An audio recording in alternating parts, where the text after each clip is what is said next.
back in now. As soon as all the board members are here, we will be able to commence our regular meeting again out of closed session. And we are consumed in closed session, so I apologize for the delay. Let's see. Mr. Trustee Holliber is here. Trustee Petridis is here.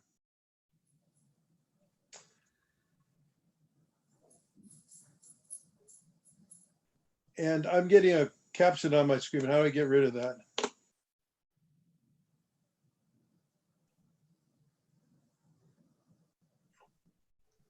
Technical guys, can you tell me how I get rid of the? That's a feature Yeah, I don't want for that. for accessibility. Oh, it doesn't go away? I don't know if you can do it individually.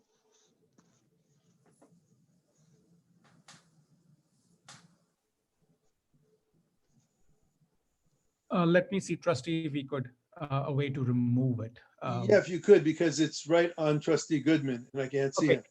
Yes, you can do it individually. I can? Thanks, Alexis. Yes, on the CC. CC. So tell me where that is. Next, I have a different screen than you, but you should have it right to your Bottom share left. screen. Bottom left, I have mute, I have stop, participants, questions, chat, share screen, record, live. Yep, live transcript. Yep, that's the one. And where did you find that? Oh, there it is. Okay, I got it. Yep. You can click on it. Thank and you. hide. Thank you. Click on and hide. Yeah, live transcript. Hide subtitles. Great. Okay, Perfect. so let's see. Thank you. Again, let me just see to make sure we have all of our board members here. 1, 2, 3, 4. Who am I missing? I believe we're missing Trustee Pimentel. Trustee Pimentel is not here.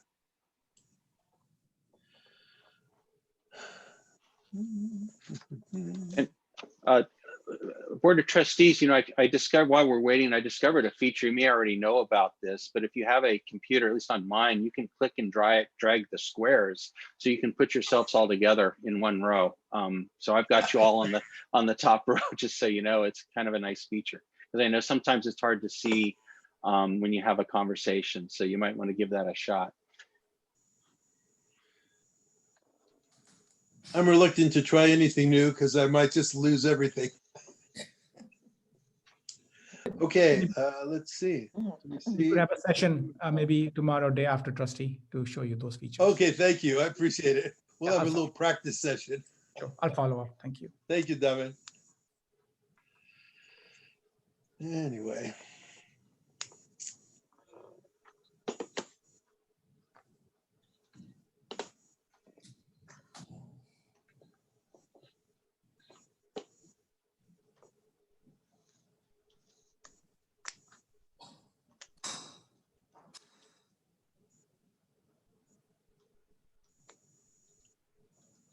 Caption.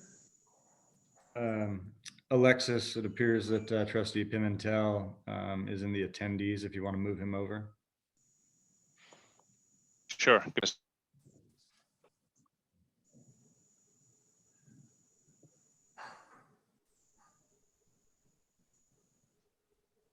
Okay.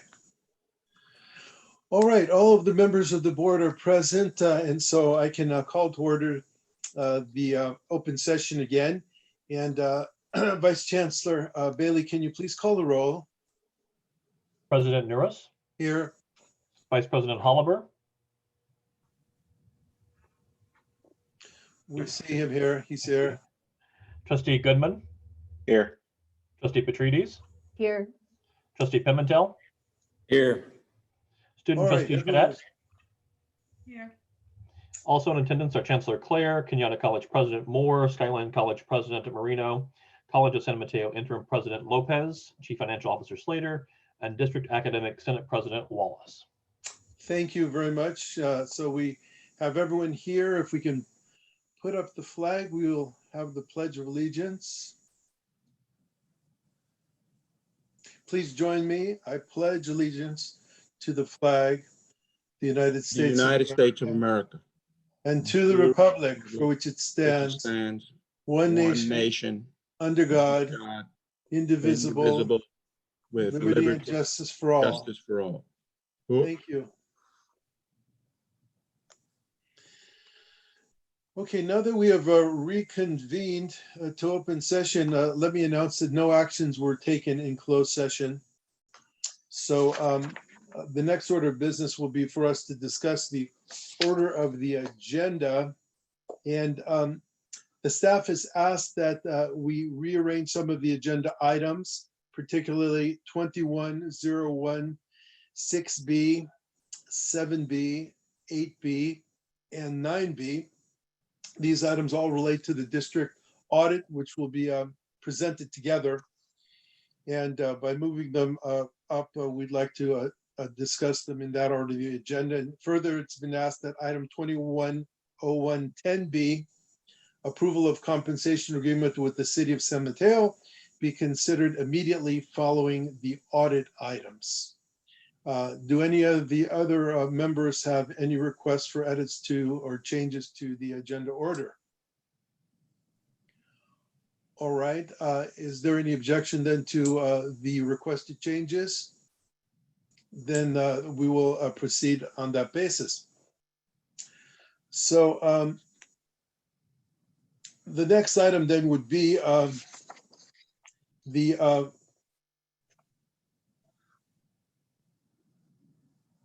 the changed items, which are the 21016B, 7B, 8B, and 9B. And these are the audit items. And so can I have a motion and a second for purposes of discussion? And after we've had the presentation and heard about all of these individual audit items, we will vote on them one at a time because that's the proper protocol. So this is a motion for discussion and a second, please. So moved. Thank you. Second. And a second. All right, so then Chief Financial Officer Bernarda Slater will introduce the reports and we'll go through them. Good evening, Bernarda. Good evening, President Norris, Board of Trustees, Chancellor Clare, community members. The district closed the books for fiscal year 2019-20 at the end of July 2020. And as each year, we contracted with an independent audit firm for the external audit. Our Board of Trustees approved firm of Crow LLP, audited district books, KCSM-FM, retirement futurist public entity investment trust, and also performed Measure H financial as well as performance audit. I'd like to add that this has been an unusual year with staff and auditors working shelter in place. This has been an extraordinary effort for all sides. And I wanted to acknowledge all the district staff, the college's staff, and of course our auditors for timely audit as well as ability to collaborate during these challenging times.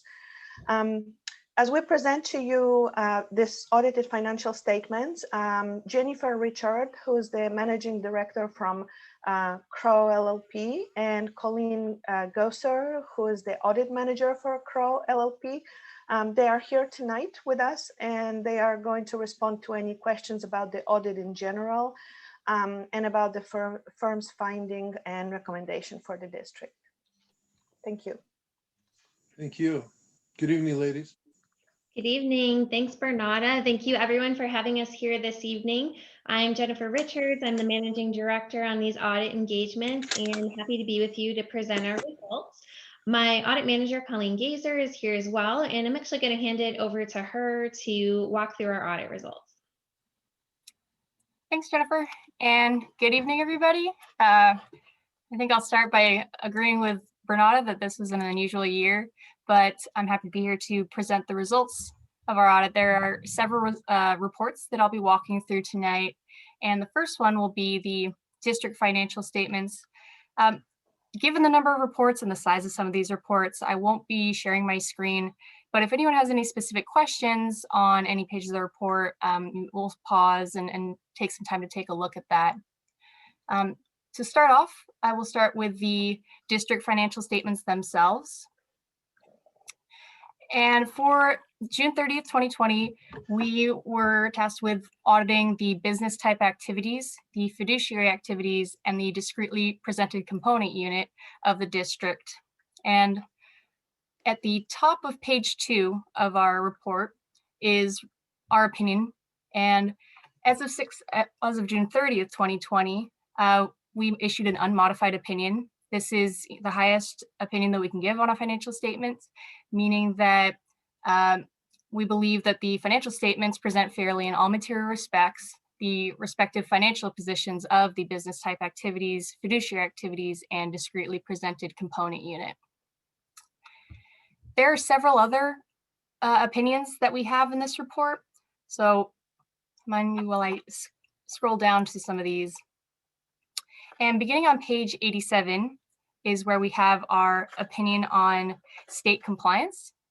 Each year, the Chancellor's Office assigns certain areas that we have to test as far as state compliance. And as of June 30th, 2020, we issued an modified opinion, and this is due to the 50% calculation, a repeat finding that we've noted in previous years. I'll follow up on that a little bit later in the report as there's some more information on that finding and we can talk about it a little more then. On page 89 is where we have our opinion on internal controls over financial reporting. And this is really just describing our role as the auditor and what we are tasked with doing as far as assessing certain controls, not necessarily placing reliance on them, but we do have several walkthroughs and talk with many different departments at the district to understand the processes and controls. And the next opinion I'll go to is the independent auditor's report on compliance for each major federal program. There were several federal programs that we tested this year. Student financial aid, which is a program that we test every year just due to the size of it at the district. We also tested the higher education cluster, which we have tested in the past, not for several years now, but based on our methodology, we did have to rotate it in as a major program. And the last one, which has been on everyone's mind these days, is the CARES program, specifically the institutional and student portion of aid. And the CARES funding was part of the coronavirus aid that was performed by the federal government. And this has been, quite a year as far as compliance. We tested the major programs, and as far as CARES, there's been a lot of different guidance. It seemed like every month there was something new coming out, a new standard, or new questions, more clarification. We were able to finally get the CARES addendum, but it was later in December. It took quite a long time for the federal government to release that guidance. As for the opinion on the 3 major federal programs that we tested, we issued an unmodified opinion, again, the highest opinion that we can give on on the federal programs. What I would really like to draw attention to is kind of the meat and potatoes of a report and where it goes into the details of if there were any sort of findings to report, and also talking about if there were any deficiencies that we would need to report. So this begins on page 93 of the district report, and this is the schedule of audit findings and question costs. This talks a little bit about our opinion on the financial statements, our opinion on federal awards, and also identifies those 3 federal programs that we audited as major programs this year. The bottom part speaks to the state compliance section, and this is where the qualified opinion on the 50% law comes up. Again, this is something that we have noted in previous years with the district. What I would like to say is that there isn't any fiscal impact for this finding on state compliance, given the funding that the district receives. Not a lot of state funding as far as apportionment. So 50% law, again, something that we have presented before. Something new on page 96 of our report is the district's response to 50% and their plans for the future. So one of the things that the district noted as their the views of the responsible officials, meaning, how are they going to react to this finding, is that the district has allocated about $700,000 in ongoing funds into the 2020-21 budget to try and shorten that gap of the 50% compliance. So there are steps being taken to try to minimize that gap and slowly move towards compliance in this area. So with that, before I move on to the next report, I'll pause in case anyone has any questions.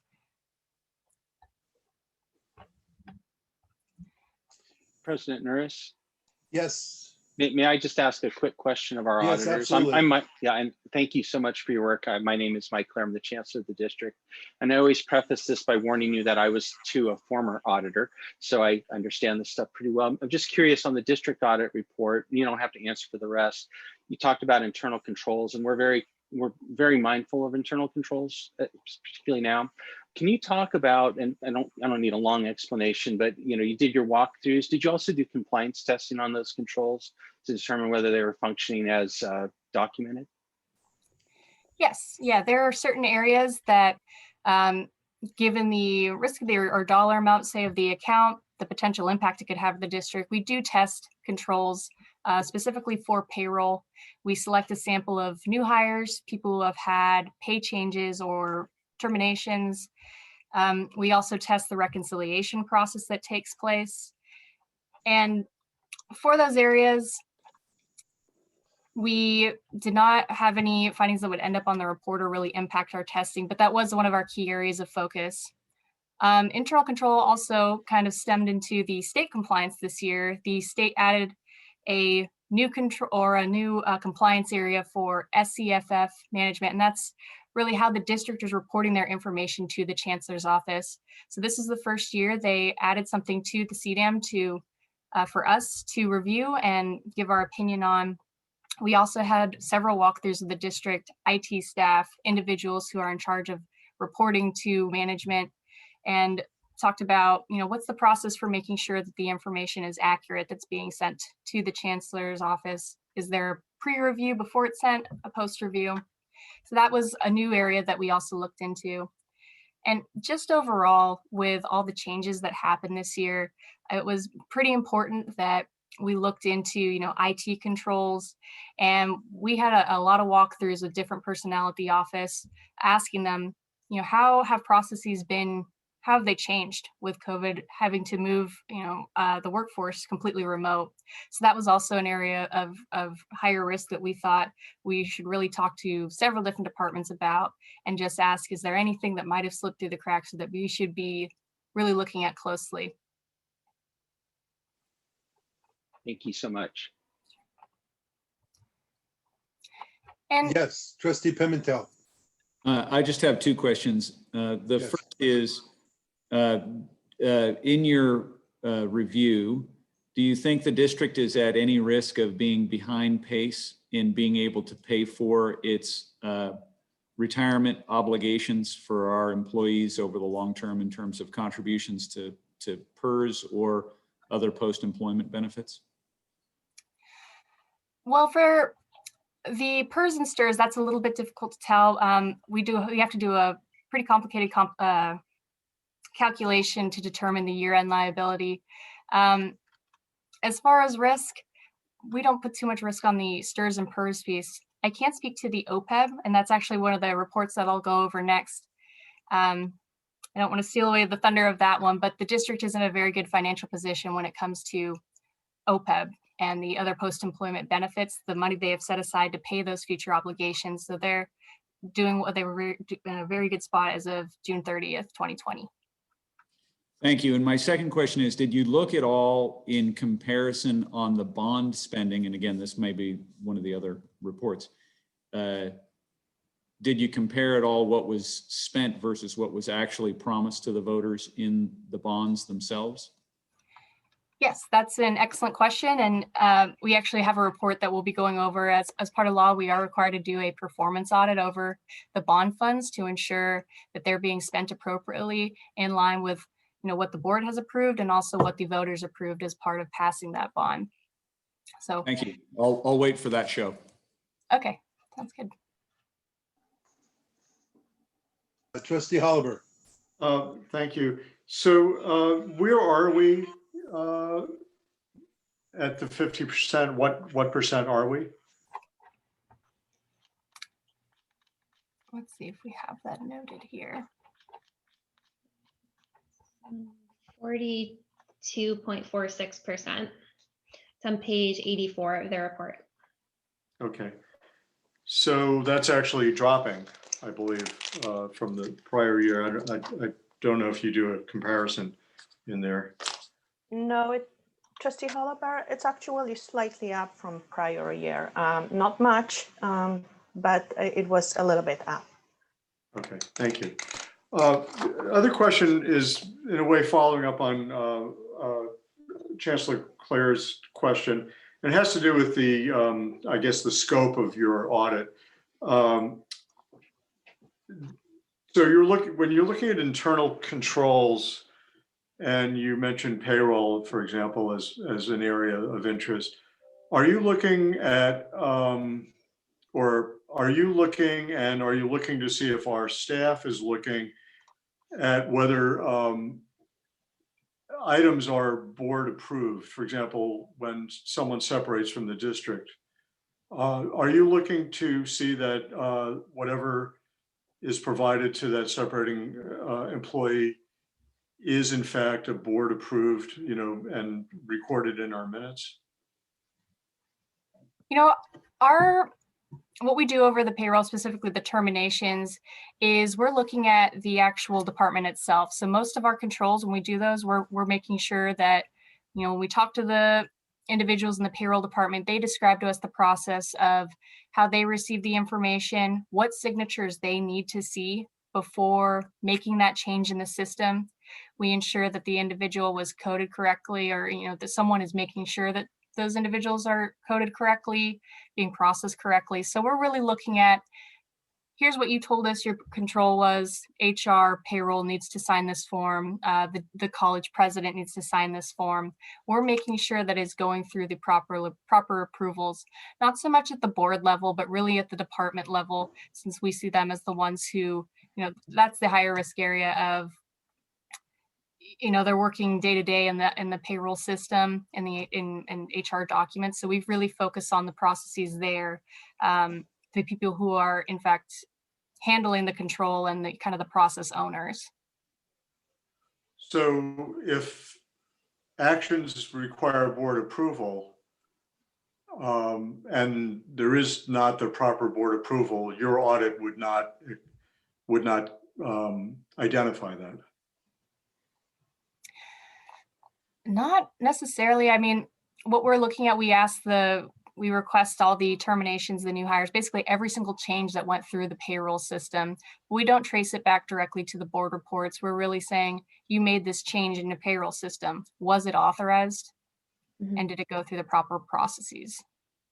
Right. So the authorization would be one step above the payroll office authority.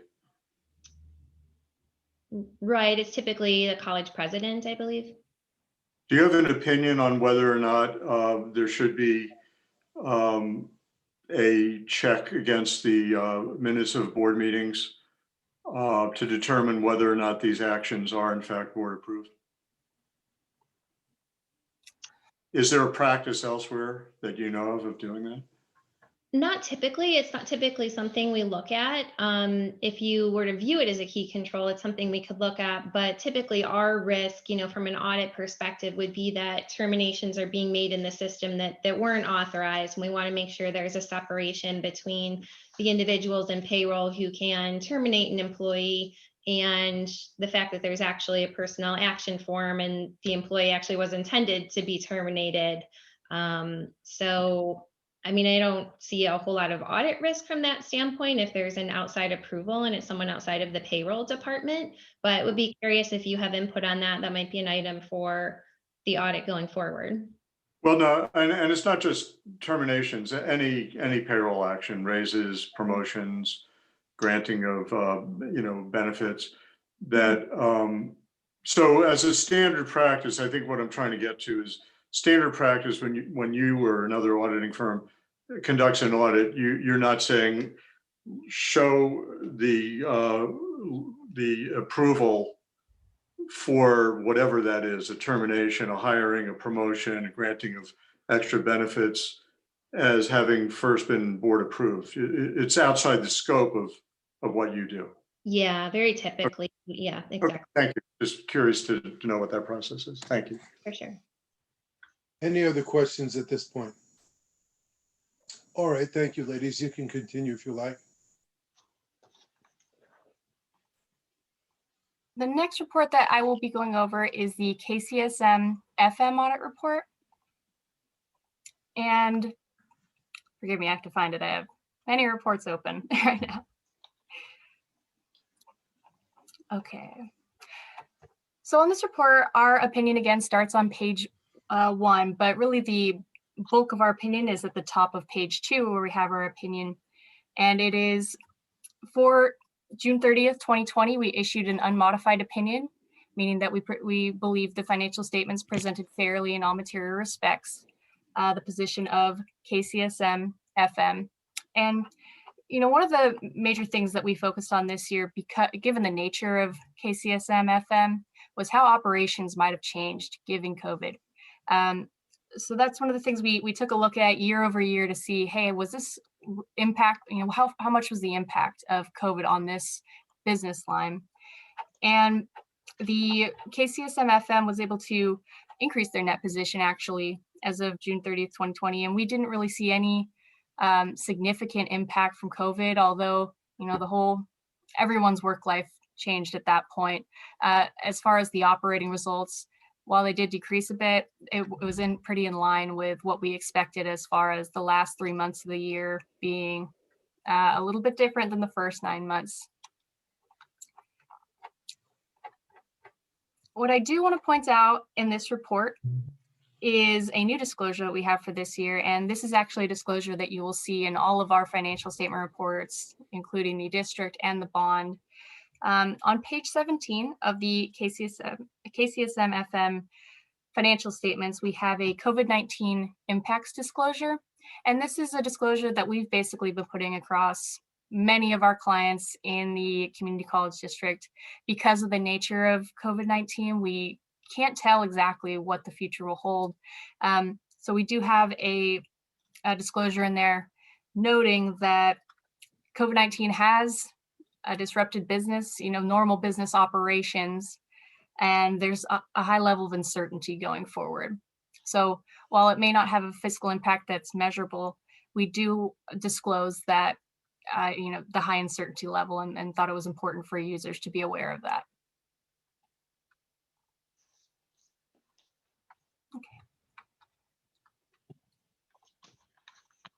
So if there are no questions on KCSM, I will move to the Measure H financial statements, and this is the bond financial statements. And for this audit, we focus on the bond fund for the district. Essentially, instead of looking at the district as a whole, focusing on that one fund. And for the financial statements for Measure H, we issued an unmodified opinion, again, the highest opinion that we can give on the financial statements. And this financial statement report goes hand in hand with our performance audit report, which is also on the agenda. And I'll speak a little bit about what our procedures are as far as the performance report and our obligation as the auditor.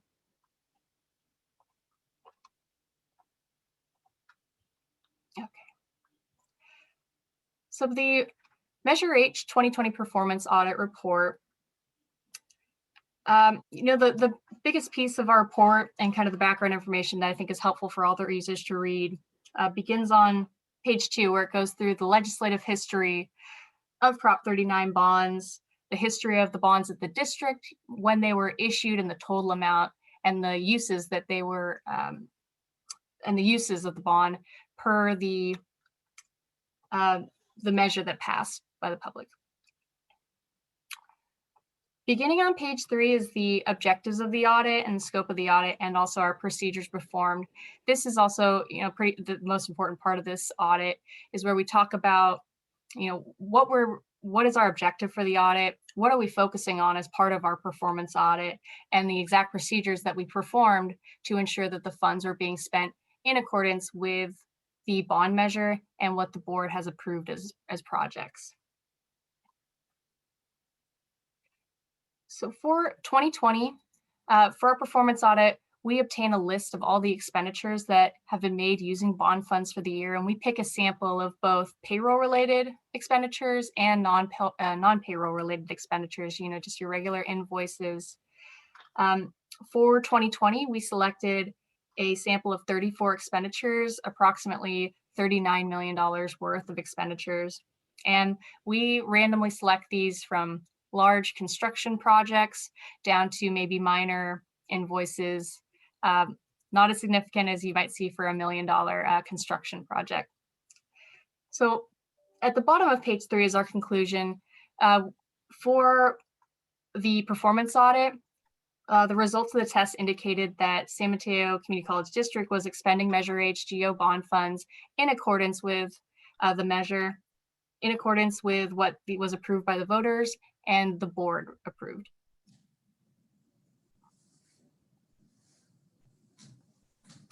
Any questions? Great, thank you. Okay. The last report I will be presenting is on the OPEB Futurist Trust. Give me a moment to find it. Okay. So for this report, our opinion is, again, you know, the most important piece of it is on the top of page 2.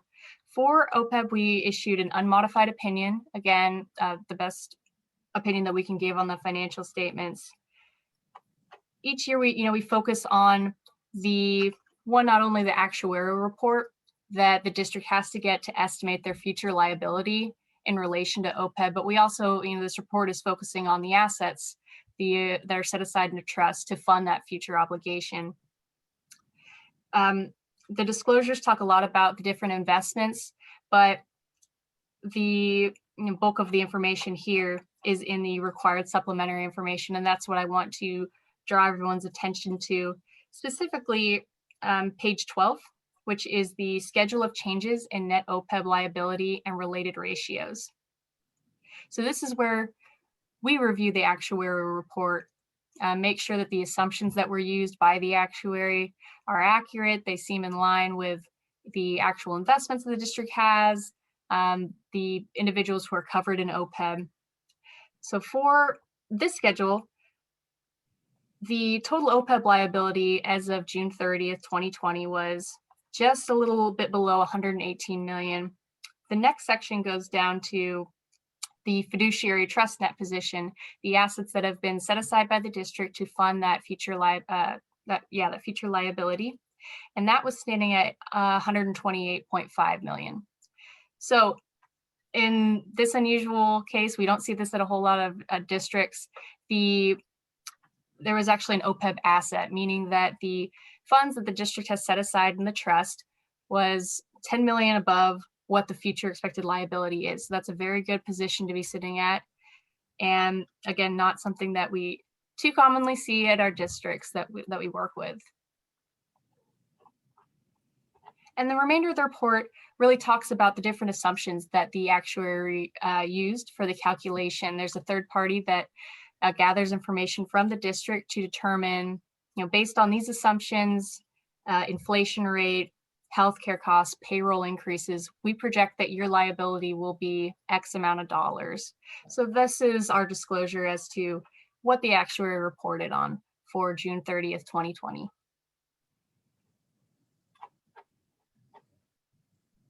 Okay. So with that, I know that was a lot of reports. If anyone has any questions, please feel free. I'll open it up for any questions at this moment, whether a district all the way through our OPEB Futurist Trust report. Thank you, ladies. Do we have any questions or comments from board members at this time? First of all, let me ask, are there, excuse me, trustee, Before we ask for the board comments, let me ask for the public comments. Are there any public comments? Vice Chancellor Bailey, do we have any comments on this item?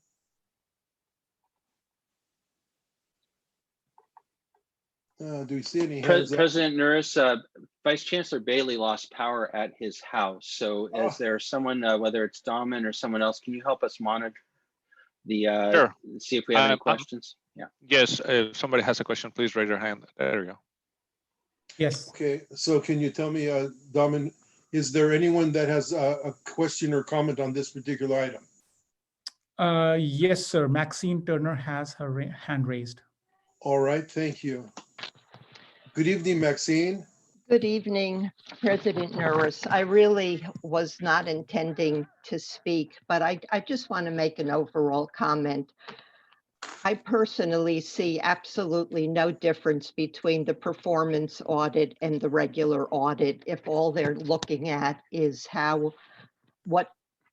making sure that the expenditures go into the correct pots.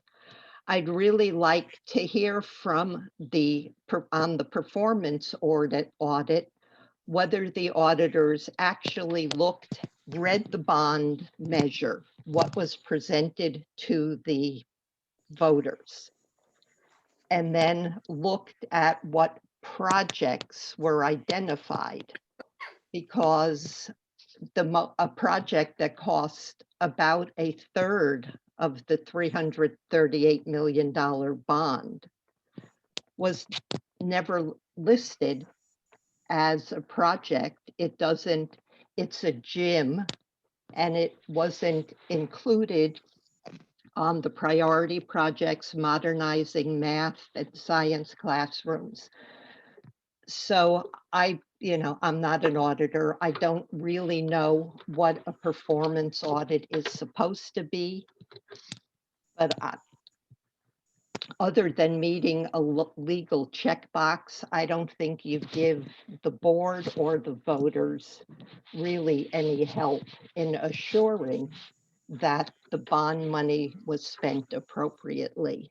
And I know you just accept the list of projects that staff gives you without making any judgment on whether those were in conformance with the bond. So I'd just like to make that statement. I don't want to go through a whole lot, but I certainly hope in the future, because I think it's a tool that'll really help the board, especially with taxpayer money. And I think the performance audits should be much more helpful and transparent than they are right now. So thank you for allowing me to make that comment. Thank you, Maxine. Nice to hear your voice again. Do we have anyone else, Dahman, that wants to talk about this? I don't think so. No, we don't. All right, thank you. No. Trustee Holliver? Just a question on the OPEB, if that's the right term, OPEB. So we are overfunded by what, about 10% currently? And I'm trying to look at, yeah, go ahead. Yeah, as of June 30th, it was overfunded close to 10%. Market has been very favorable. So as of the end of December, we are actually slightly more overfunded. And it looked like, at least in 2020, we are continuing, the district is continuing to pay the full amount of the deductions for retiree benefits, because it's the numbers are the same, 7.4 yes. million Yes. going in and coming out. Is there any projection at this point? When you look at the liability, it's been fairly stable. It went up and down, and looks like it went back up a little bit. Do we have a projection on what the future holds, since we know our better paid level of employee benefits is an more elderly group, so that should be less of a burden going forward. And as newer people retire, they're coming in under less generous schedules. So you'd think those numbers would be dropping. as we project forward. Do we have any projection? I don't know if that's an auditor question or question for you, Ms. Slater.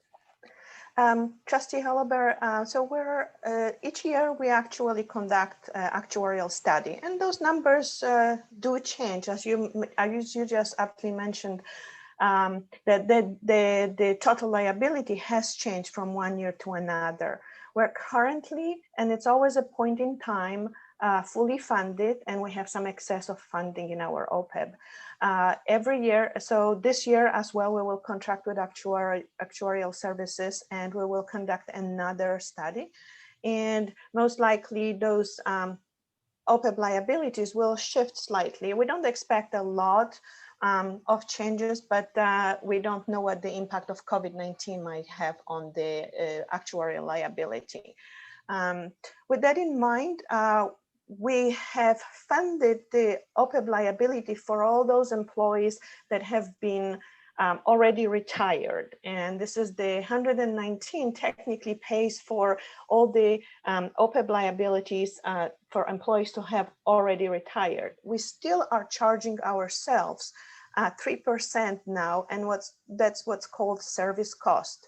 So those additional resources will continue to be transferred to OPEB to fund the OPEB liability for those employees who will in the future retire.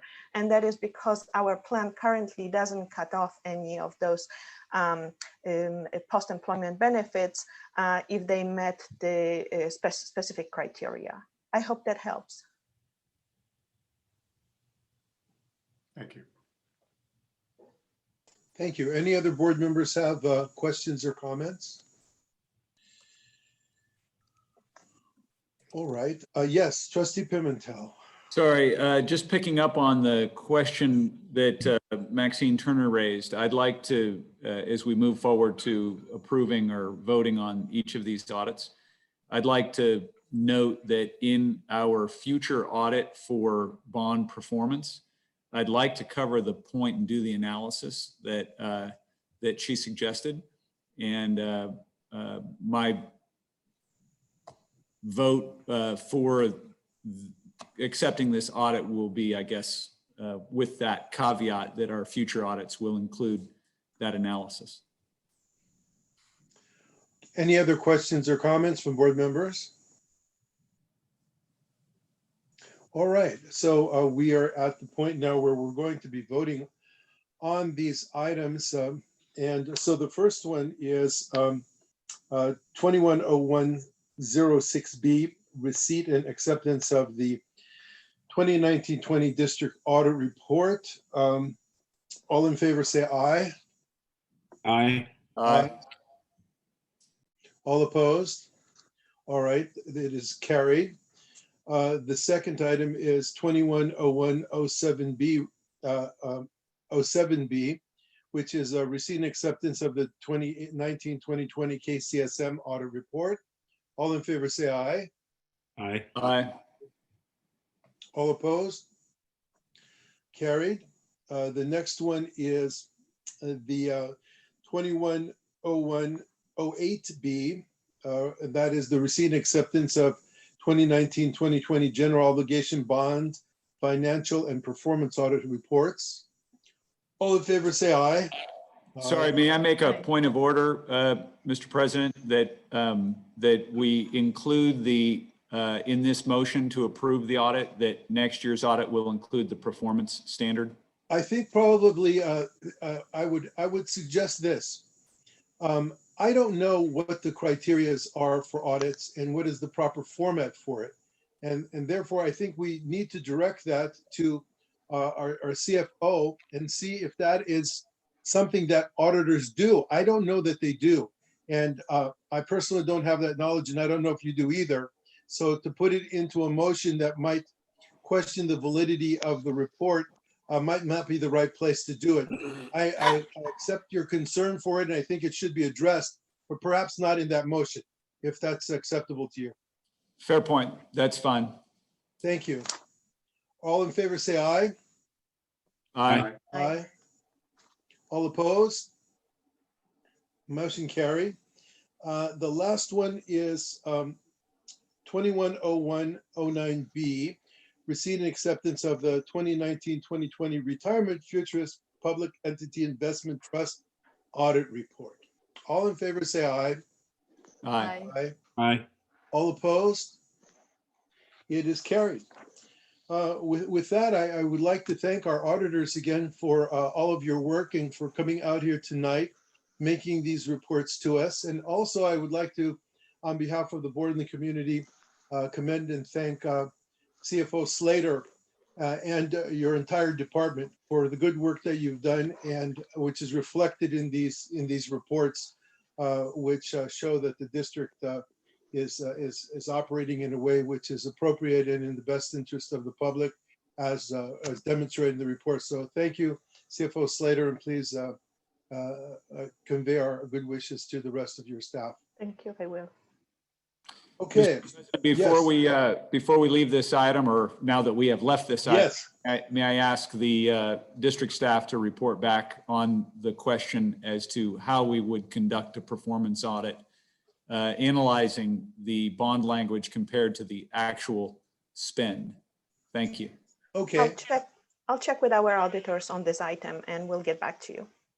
Thank you very much. Thank you.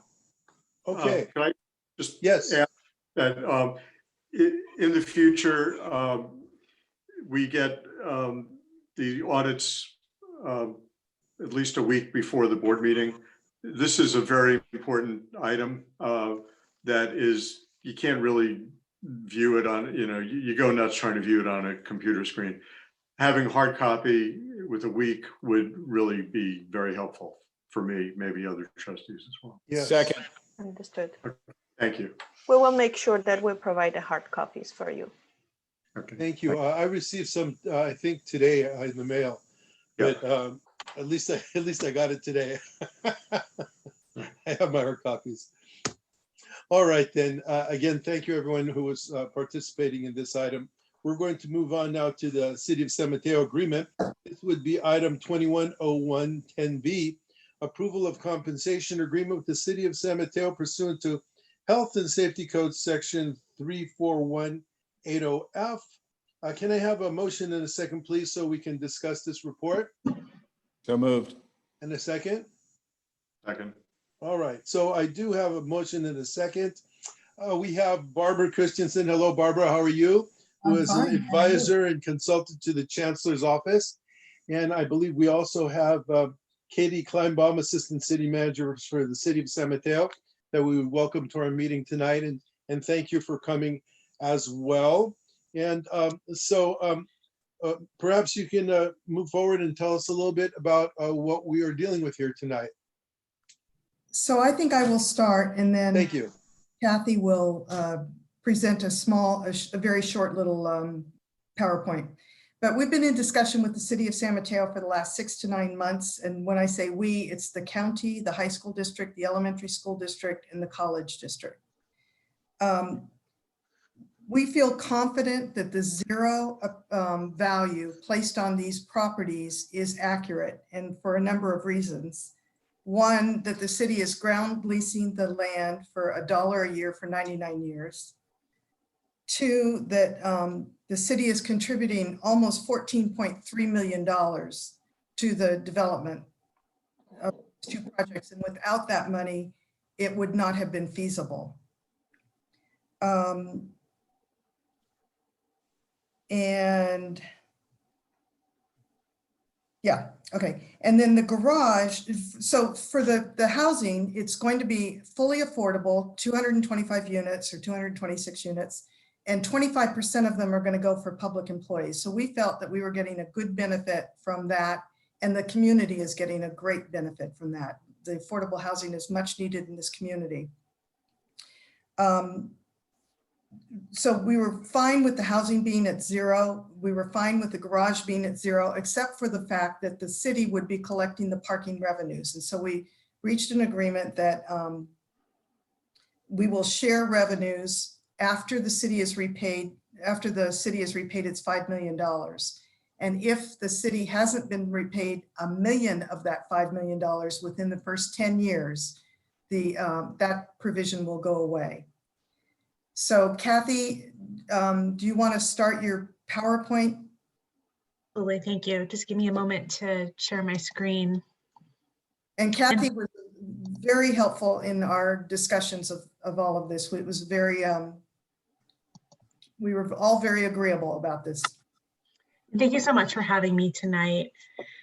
So I'll just launch in right away. So all of this compensation agreement just relates to the whole redevelopment dissolution process when the state got rid of redevelopment agencies in cities all across the state.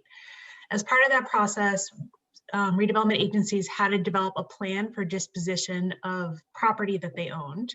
This was approved by the local oversight board, of which Barbara was a member, and by the state in 2014 for the San Mateo properties. In that plan, San Mateo was approved to hold 2 properties for future development, and those are the properties we're talking about tonight. And as part of that, we were required to enter into a compensation agreement with all the taxing entities prior to disposing of the property, whether that's sale or ground lease, and distribute any proceeds among the taxing entities. What's really important, and Barbara touched on this, is we were not required to sell the property for fair market value, but could put restrictions on the future use of the property, such as requiring affordable housing, which is called fair reuse value. So the 2 properties in question are surface parking lots in downtown San Mateo. They're just a few blocks away from our downtown Caltrain station, so they're considered transit-oriented development sites. We did a competitive request for proposals process to select a developer and selected Midpin Housing, a nonprofit affordable housing developer, to be the city's development partner for a public-private partnership back in 2017. The project that was recently approved by the city, so received its planning entitlements, is a 225 unit affordable housing rental building on one of the parcels. And the other parcel is a parking garage. What's a little bit unique about this is in order to maximize the amount of housing on the residential parcel, there's no parking on that site. So all of the parking for the residential units is actually in the parking garage that we're building across the street on the other parcel. So that garage will have dedicated residential spaces. It will replace the public parking that was on those surface parking lots. Plus it'll have some net additional parking for the city of San Mateo for our downtown. We will be entering into an agreement with the residential property to allow them to use the public spaces on nights and weekends when they're not in use in the downtown. So this is truly a public-private partnership. Midpin will be entering into a 99-year ground lease for the residential property. The city will continue to own the parking structure, but there'll be a dedicated easement for the residential spaces in that structure. We are contributing $12.5 million in direct financial contribution, including $7.5 million for the affordable housing and $5 million for the parking. And then indirectly, the city is contributing another $1.8 million by waiving all of our internal permit and plan check fees and also covering all the studies related to this development project, which includes the environmental review, the geotechnical studies, all the pre-development work that needed to occur. So the disposition of the property, again, is at fair reuse value. We are requiring 100% affordable housing and replacement parking, which we all consider to be public benefit. The net additional public parking is funded by the city's $5 million contribution to the garage. We did do a reuse appraisal, which stated the value of the property would be zero, or is zero, but actually would be negative if the city wasn't putting in the $12.5 million. The compensation agreement before you formalizes that there are no proceeds to distribute from the sale of the property. But again, we would be sharing any net operating revenues from the parking garage for a period of 30 years. That provision that was mentioned about within the first 10 years, if we don't achieve at least $1 million return, is just because it's very administratively difficult for the city to track this parking garage separately from the other garages in our parking system. So if in 10 years we haven't even paid back 20% of our $5 million investment, it seems unlikely to need to track for the following 20 years. It would create an administrative headache. The community college district, if there were parking revenues to share, would receive 5.75% of them based on your share of the former redevelopment agency property tax base. So I'm here to request approval of entering into the compensation agreement. This will allow 225 much needed affordable housing units to be built. And your support is essential. The city cannot proceed with this project without all the taxing entities entering into the compensation agreement. And Thank you very much. I'd just like to add that all of the public entities that we're negotiating with the city, the county, the high school district, the elementary school district, and us have agreed to this agreement. Okay, well, thank you. Do we have any members of the public, Daman, that would like to speak on this item?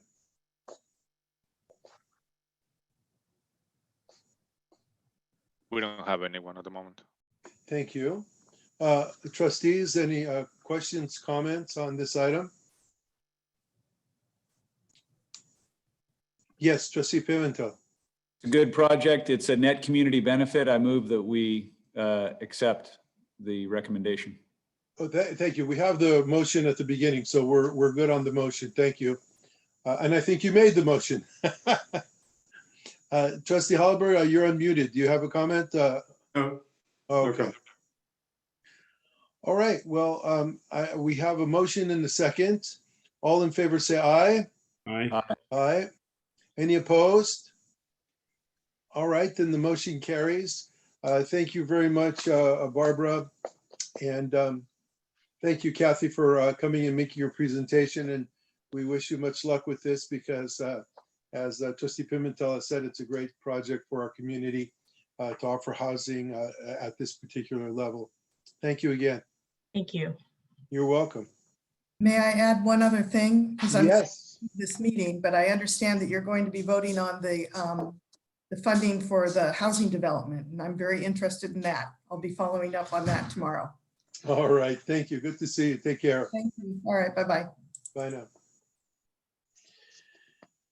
All right. Those items were the ones that we took out of order. So we're going back up to the beginning of our, closer to the top of our agenda.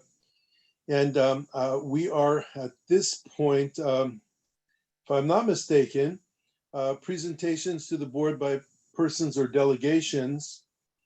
And the first thing that we have is 210106C, which is our contemporary conversation regarding race, class, gender, privilege, equity, and our discussion of recent violence at the US Capitol and of impact of the change in the federal government on higher education and our American society is something that we wanted to put before the board and community tonight because obviously we are still living it even as we speak, and is something that is of concern to all of us.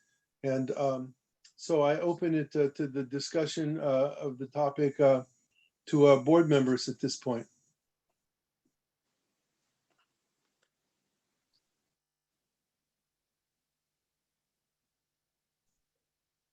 Trustee Haliburton, you're unmuted. Yeah, I'm unmuted because my mute button seems to want to keep muting me. So once I got it unmuted, I figured I shouldn't mess with it. But I will just say, you know, when Board President Nurse and I met with Chancellor to develop the agenda, it seemed essential that we put this item on the agenda for discussion. And it's, you know, front and center to our nation and to our college district and our students. I mean, I have just a couple of comments. You know, first, I think I definitely welcome the what I hope is the beginning of a policy on the part of the federal government to provide some relief for student loan debt, which is, I believe, $1.6 trillion nationwide. You think about that burden on people and the burden that they carry into their retirement. I mean, I've seen any number of stories of people who are near or at retirement age. They're still paying off their college loans. You know, and it puts you so far behind the eight ball in your life to be burdened with that. So I believe there initially talking about what was it, 10, I'm thinking 10 billion. I'm not sure if that's the right number, but you know, as a consumer advocate during my working hours, daytime hours, we're part of a coalition, a couple of coalitions in California, working on for-profit colleges, which take advantage of people who are often the most desperate to get some kind of education, higher education or career certificate to be able to enter the workforce, are left in debt with you know, if they complete it with degrees or certificates that are unfortunately not really worth the paper they're printed on. And there's so much fraud in terms of the advertisements for these programs. There's so many violations of current law that, for example, you're not supposed to pay bounty hunter fees for recruiters, but they do commonly. You know, so we went through a period towards during the Obama administration, really towards the end, where rules were beginning to be developed to restrict some of these practices. You know, the rules around what constitutes gainful employment, which allows these for-profit colleges, for example, to say that, I mean, I'll give you a glaring example. You worked at Burger King before you went to some culinary or hospitality program. At the end of that program, you have your certificate and you still have your job. You were going through this program while you were working full time, and you have the same minimum wage job. That counts as a successful job placement. When some of these well, they're not fly-by-night, they're just fraudulent for-profit colleges report our wonderful placement and success rates. So there's a lot that can be done, and I hope we'll begin again to clean up this, you know, kind of almost, I think almost a sort of underworld operation of many of these for-profit colleges that rip people off and leave them worse off than they started. So, you know, that's one area that I've been personally involved with. I think I mean, I'll just say what we experienced this month, I believe is not just a spasm of racism, hatred, authoritarianism, in you know, what was clearly an attempt to overthrow, I believe was an attempt to overthrow our government and overthrow the legislative branch of our government. It's always been there. It's been maybe more bottled up in the past. It's been given license, I believe, in the last few years by the former president and many of his enablers. And it's maybe now going to be taking a few steps back and regrouping and trying to figure out what's the long-term way to achieve what they want to achieve, which is not only you know, white racial domination.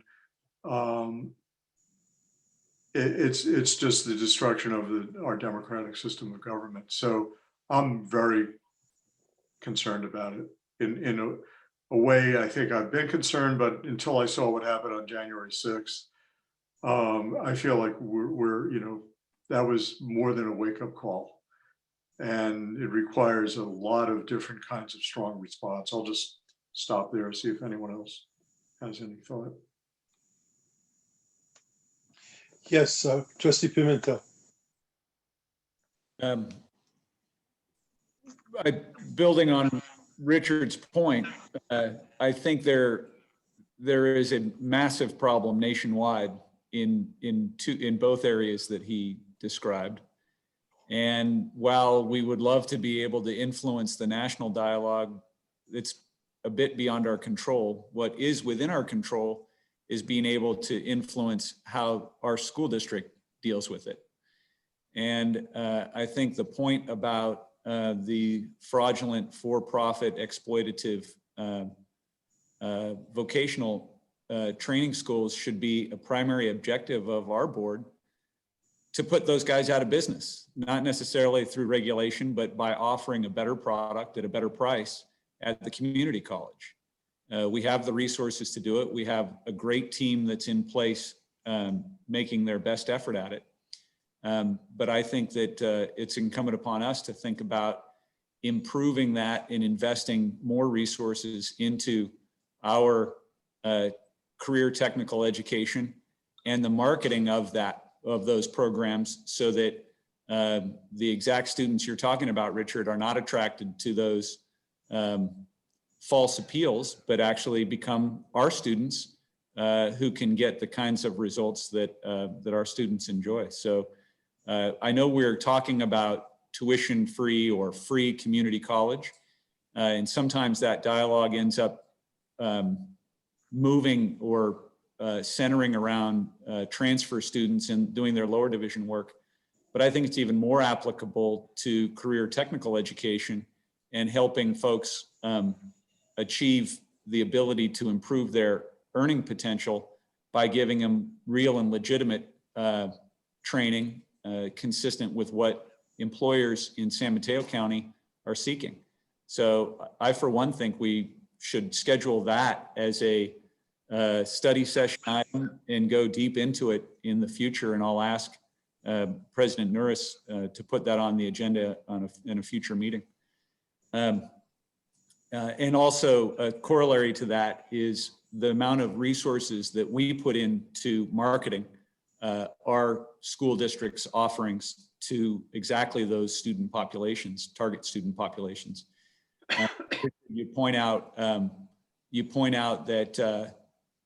it's illegal to pay bounties for the recruitment of those students. I would like to dig more deeply into how we recruit our international students and what kind of incentives are in place for the people who recruit those students. I would like to rather, if there are resources going in that direction, I'd like to invest those resources into recruiting and marketing our products in our community for our residents. And I would like that to be a topic for us to discuss in the near future.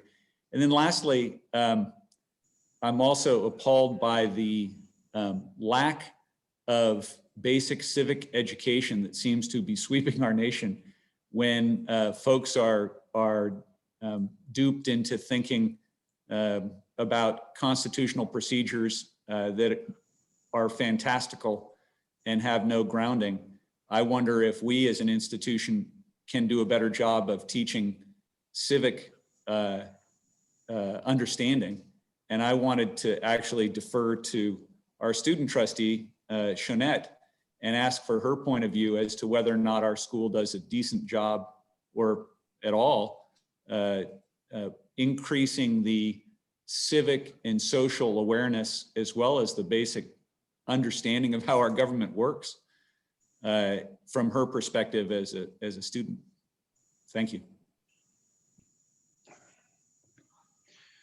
Anyone else want to jump in here?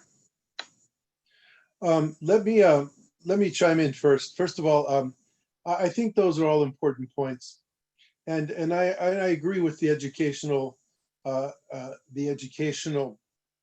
point of view that you raised, Trustee Pimentel.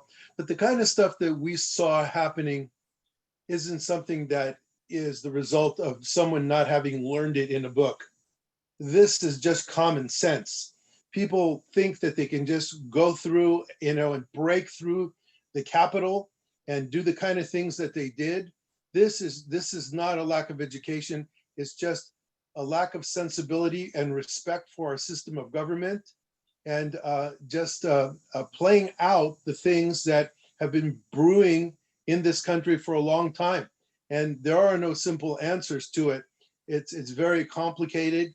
And I guess we are fortunate to some extent that we have COVID here, because we didn't really see the immediate aftermath play itself out on our campuses, if in fact there was going to be any kind of a play out, because our students really weren't there. And there's a plus to that, but there's also the minus to it, because we really didn't have an opportunity to be able to gauge the feelings of our students in mass that are there at the school, and to be able to understand better how they feel about all of this as young people coming up who are inheriting this country and this future, who are our future leaders, and what this impact was upon them. How does this make them feel about their future and where we are as a government and as a country? And I would like to be able to see if there is some way that, you know, we can find out really the impact of this. I mean, we know how it impacted us and everyone. I'm sure it impacted our students the same way. But if there's anything that we can do that can help our students through this, because they're the ones that have to learn the hard lesson here, because they're going to have to be carrying the ball going forward into the future. And this is when the lessons have to be learned. And it's not an easy thing to deal with. And so I'll just leave it at that. Trustee Petrides? Yeah, I'd like to echo what some of you have said already, but I think this issue about building civic learning pathways, we really need to embrace as a district. It's not just, are there classes on civics and democracy, but are we thinking of these things throughout all of our curriculum? If somebody is getting a CTE degree, or on the career and technical education side, that doesn't mean that they shouldn't also be, in fact, participating or learning about our democratic system. How can we think of these issues as part of the full education of the individual and not just for the attainment of a degree or a certificate or a transfer? I think President Nurse, what you said, you know, in terms of it's, you know, you can it's not just what you've learned or you've read somewhere, it's that you've actually experienced it and understand what it means to be a citizen in here in this country at this time. And speaking of that, also, I was and am, you know, extremely heartened also by the fact that DACA is, you know, being reinstated, that we have an opportunity to serve the Dreamers again fully. Not that I'm very proud of the district, who I understand never, you know, pulled back from that, even though that wasn't, you know, the mandate of the time. You know, let's really accelerate those kinds of efforts here as a district. I think Trustee Pimentel, you also alluded to that. Let's bring in those folks who in fact do live here in our county, and you know, how do we serve them in this way? I think also there's you know, some other kinds of things that we should look at that are part of this in the call for changes in higher education now, from the, you know, canceling student loan debt, to rethinking about standardized testing, to thinking about the issue of grading, and you know, how that is sort of privileging an old model of education. And so I think there's some, while it's been a very hard month, there are some kind of some lights here shining on some new ways of what we really do as an education institution that I'm eager for us to explore as well.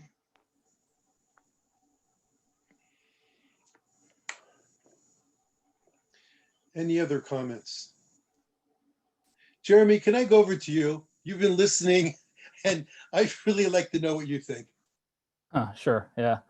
Well, I think I'll first start out by kind of pointing out maybe that the majority of our students in this district are students of color. We're a majority, so-called majority minority district. So not to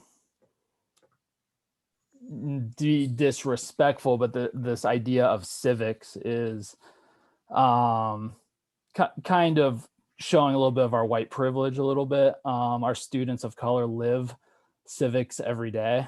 You know, when they see a bunch of white supremacists and white nationalists storming the US Capitol with Confederate flags and anti-Semitic symbols and garb, calling Black security guards the N-word and using other racial epithets. Like they see kind of the racial undertones and overt racial undertones of civics, right? And our Blacks, I teach in the emoji community, right? And so many of my students have run-ins with police officers and other authority figures, right? And so that's civics, right? They live civics.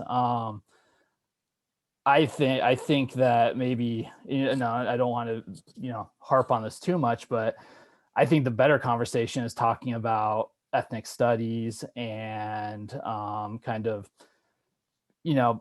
bolstering our departments that talk about kind of the racial and racialized, gendered, classed oppression of our country. And in that way, we're not only affirming the lived realities of our students of color, but we're also educating our white students in real civics, right? I think instead of taking this approach that like, hey, we need to teach everybody to be good citizens, right? I think the better approach is like, let's take the critical look at our country and kind of talk about the true history. But I mean, other than that, I mean, on the more technical level, right, our CSU GE pattern has history courses. Our ethnic studies department at CSM is very popular. For our CTE AA degrees, I believe history might be a required component of those local AA degrees. So we do have a lot of courses that are a part of our AA degrees and our ADT degrees that kind of touch on this topic. But so I don't know if that answered your question or not. I think like you all, I've been taking the last 4 weeks kind of reflect on this and still trying to process it myself. Well, I appreciate that. I wanted to get your point of view as well. And I kind of thought that is where you were going to go, because when we stop and think, when we were on TV, when we were watching TV, we did not see people of color storming the Capitol. They were not the ones that were doing this as far as that goes. And it's people that theoretically have been here. It's not the DACA students who are learning basically about America and have respect for this country because that's why they're here. They're not the problem. They are the beneficiaries of the downside of all of this as far as that goes. The learning curve has to come from other people, and it's the people that we saw on TV. And that's the tougher one. That's the real tough one. Kim, you're nodding your head. I don't know if I get a chance to weigh in here, but okay. It's the board's agenda item, but I just want to underscore what Jeremy said. I just feel, 150%. To me, this, the incidence is not just of a few weeks ago, but for years. I think, to me, underscore, white supremacy and how important our efforts are at our colleges and throughout our district right now in creating an institution that is anti-racist. And I don't think there's anything more important that we could be doing right now for our students and for our staff, for our community. So I feel really passionate about this. We have done some work. We have a lot of work to do. So at some point in time, I think it would be important for us to give you an update on some of those efforts that we've done through the district's council on anti-racism, and also, how we can be more collective and focused as a district on these efforts. Jamila, you've lit up. We're going to pass the ball to you. No, I'm just listening. You're listening. I'm just listening. How about Melissa? You lit up. Yeah, I appreciate the opportunity to say a few words. I feel that Skyline College has been leading the effort in anti-racism and social justice training for so many years. And, my thing is that we continue to set the example for our students. And we've embarked on a massive anti-racist effort. We are, starting off with a training and intergroup dialogue, which is a way to communicate and have difficult conversations through intense listening to hear, listening to understand. And then we will move from there to these conversations. And that work includes affinity groups to have those necessary conversations. And, you know, we have a Center for Transformative Teaching and Learning that is, and our equity dean is putting forth an equity training series. It's an ongoing opportunity for professional development. And I am in that training series right now to set the example of an administrator to be trained in equity and anti-racism efforts. It's a lifelong learning proposition. And so, you know, in those spaces, we have these conversations. And I guess I just wanted to point out the, you know, stark contrast that I saw at the insurrection at our Capitol is the treatment of these groups of white supremacists and how they were treated as opposed to Black Lives Matter peaceful protests. And so we are having those conversations as well. So I appreciate the opportunity to share, and I appreciate this conversation. Thank you. Thank you. Thank you very much. Okay, well, the floor is still open for a little bit longer. Obviously, it's just the tip of the iceberg that we're touching here. And I'm sure that we will be back to these subjects again. And it sounds like we're doing what we can to start moving even more in those directions. And I guess the board and the whole district is probably of one mind that we need to do whatever we can to make sure we're not part of this problem, or if we are, to recognize it and try and move away from behaviors which are not helpful to what we really want to get to in this country. Okay, well, thank you very much. I'd like to continue with our agenda at this point, and right now we're at statements from executives and student representatives. So I'll call upon Chancellor Clare first. Thank you so much, President Nuris, and thank you for that conversation. It's always good to have these conversations. I want to especially thank Trustee Goodman, who is continually reminded us that we need to have these conversations. So thank you, Trustee Goodman. A couple of announcements from me. First of all, and I'm going to ask him to appear on video, I want to officially welcome our new Chief Human Resources Officer, Cheng Young Hao. And you approved his appointment last December. Cheng Yu started on January 1st, and 27 days in, he's got a lot of great ideas. So I just wanted to formally acknowledge and welcome Cheng Yu. And while I'm doing that, I also would be remiss if I didn't thank David Fune for his work, because David, while we did not have a Chief Human Resources Officer, I think it was almost for 18 months, really stepped in, did his job, plus a good chunk of the CHRO job as well. So thank you, David, but it's really wonderful to have our new Human Resources Officer. I know you've probably seen his resume. His background is quite impressive, and I'm very pleased that Cheng Yu is on board with us. So welcome. Secondly, we heard loud and clear your concern about being so far behind on our minutes. And in fact, the press has run a few stories on it.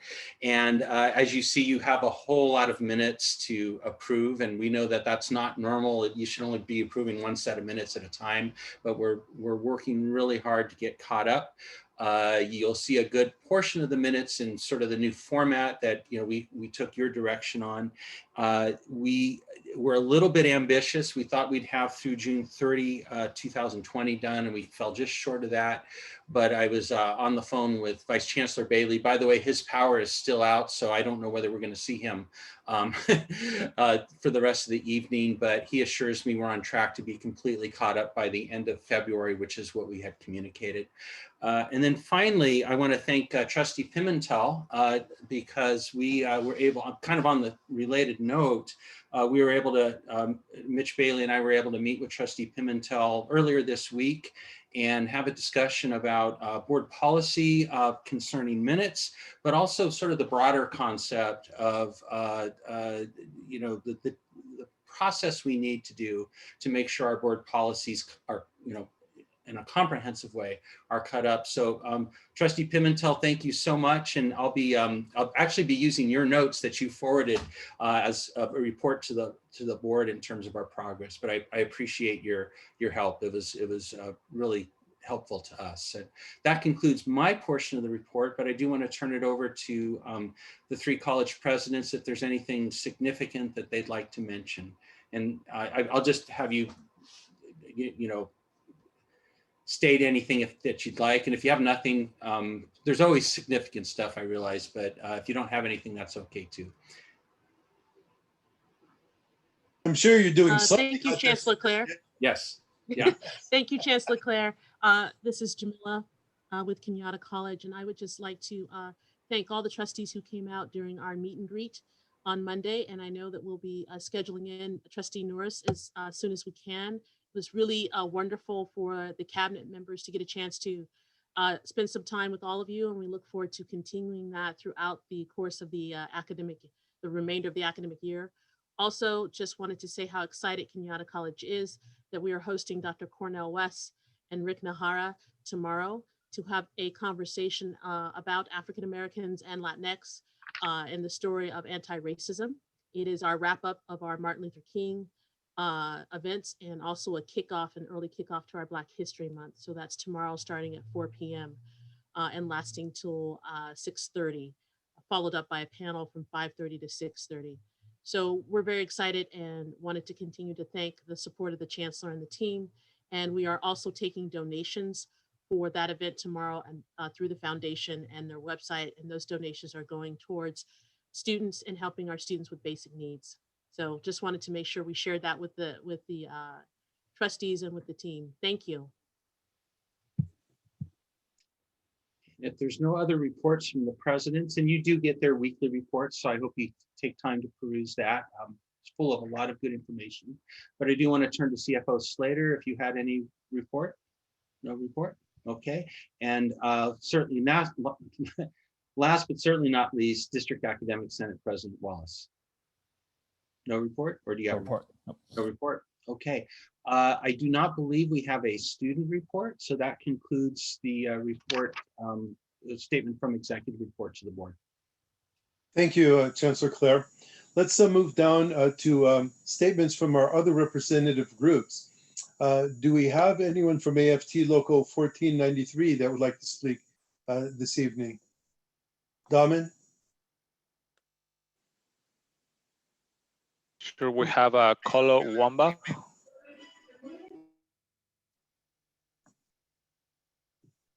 Hello. Yes, can you hear me?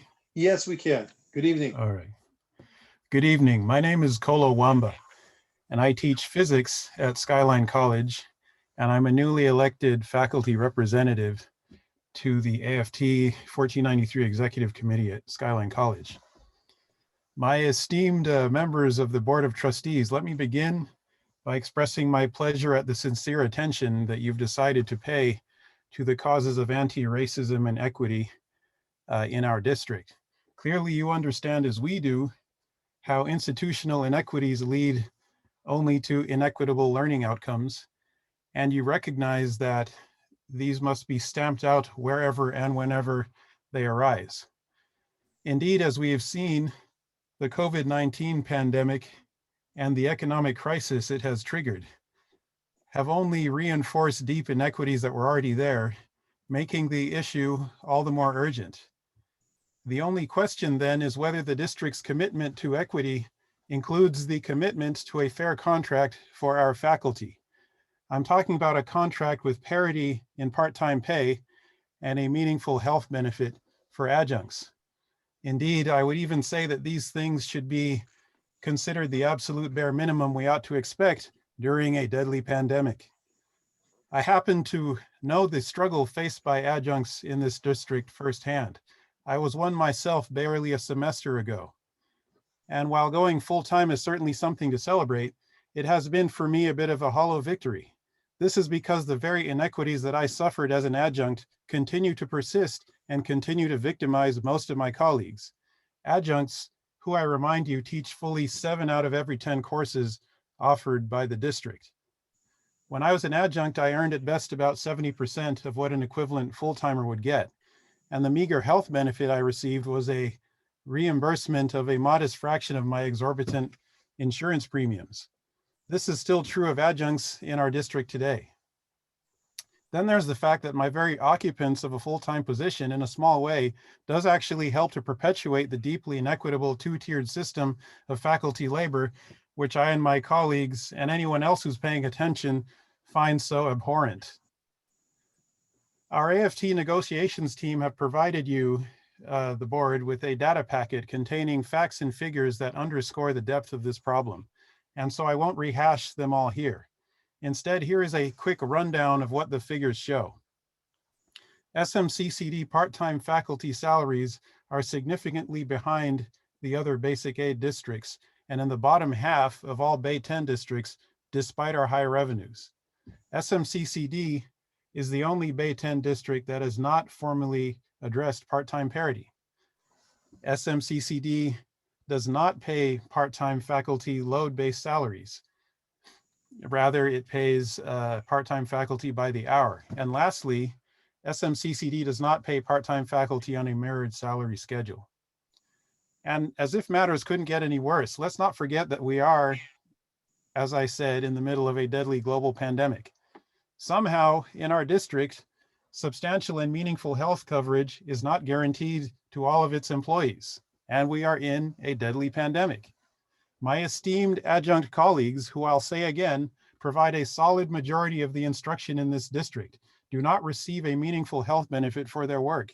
When you consider that this is happening during a global pandemic, the likes of which we haven't seen in over 100 years, it becomes apparent that the contract that our adjuncts are working under is arguably dangerous to their physical persons.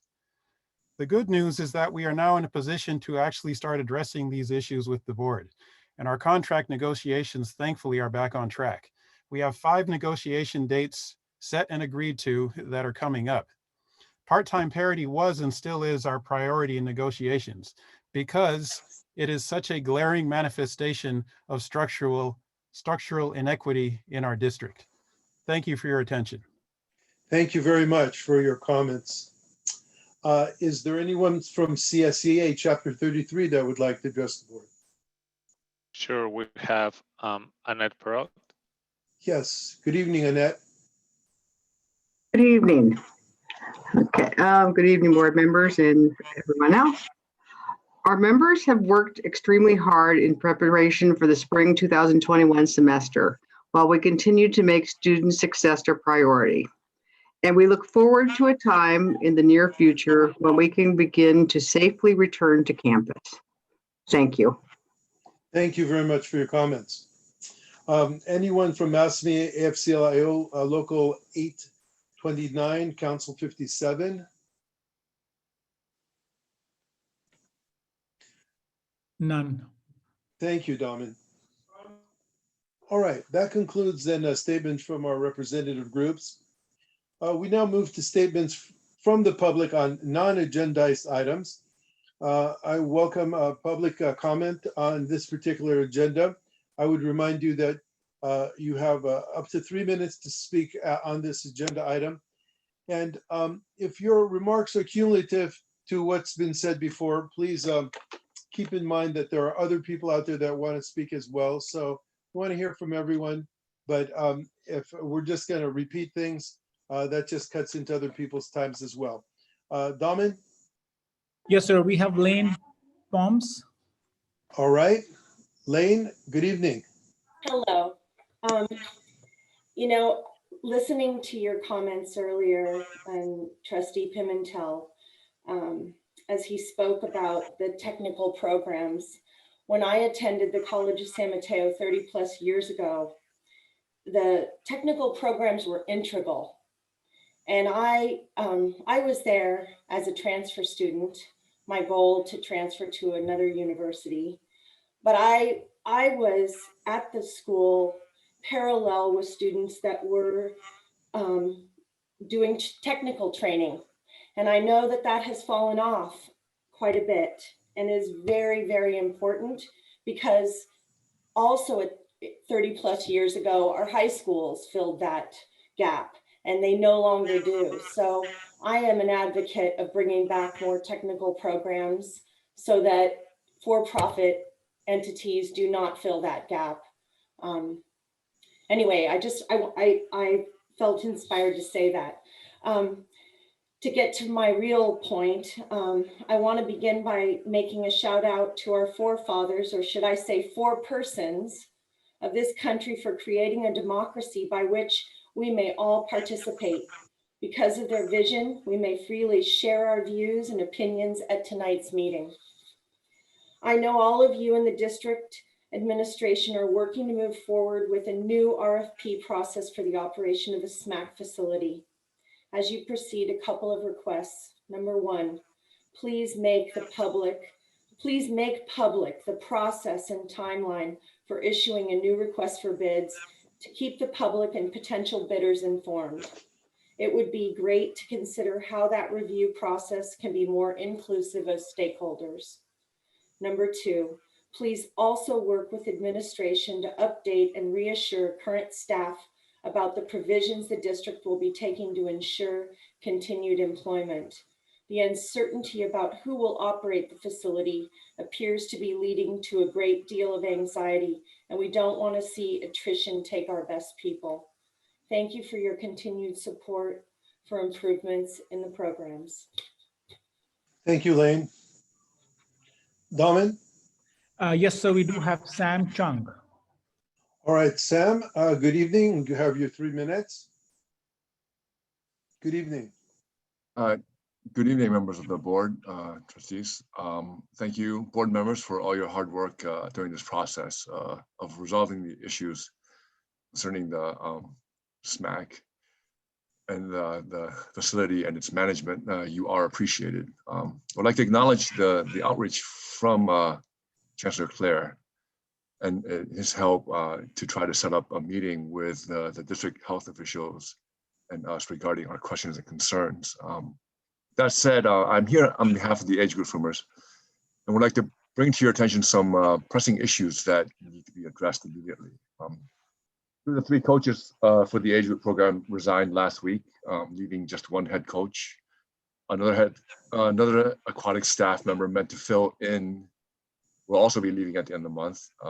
And in their place, the aquatics manager is pulling extra duty, being a lifeguard, a coach, among her myriad of other responsibilities. Another former swim instructor who had moved to the gym side was also asked back to fill in, although her swim coach experience is somewhat limited. And this is happening at, arguably one of the finest facilities on the peninsula, in my opinion, a place where coaches should want to stay. A portion of the age group swimmers who have been out of the water now for almost a year have been waiting to come back. You will hear some of the parents tonight. Many do not feel comfortable speaking, but are here listening. It's been almost a year since the closure of the pool, and for those that have remained, it means that they've been unable to participate for almost a year, and the team being decimated and morale is very low. There's been 0 instances of transmission of COVID in pools. California and San Mateo County Health guidelines state very specifically that private swim instruction is an essential service, and outdoor pool activities are allowed to remain open, even in the most stringent of stay-at-home order guidelines. So why is it that age group teams are not allowed to take on new members, even though the club is actively seeking new membership, even out of the county? And why are siblings of team members who are swimming not allowed to swim because of their designated swim groups, not because of their age or ability? Why are private swim lessons not being offered, even though this is like a win-win-win situation of more revenue, opportunities for employment, and providing essential services? It seems like a no-brainer.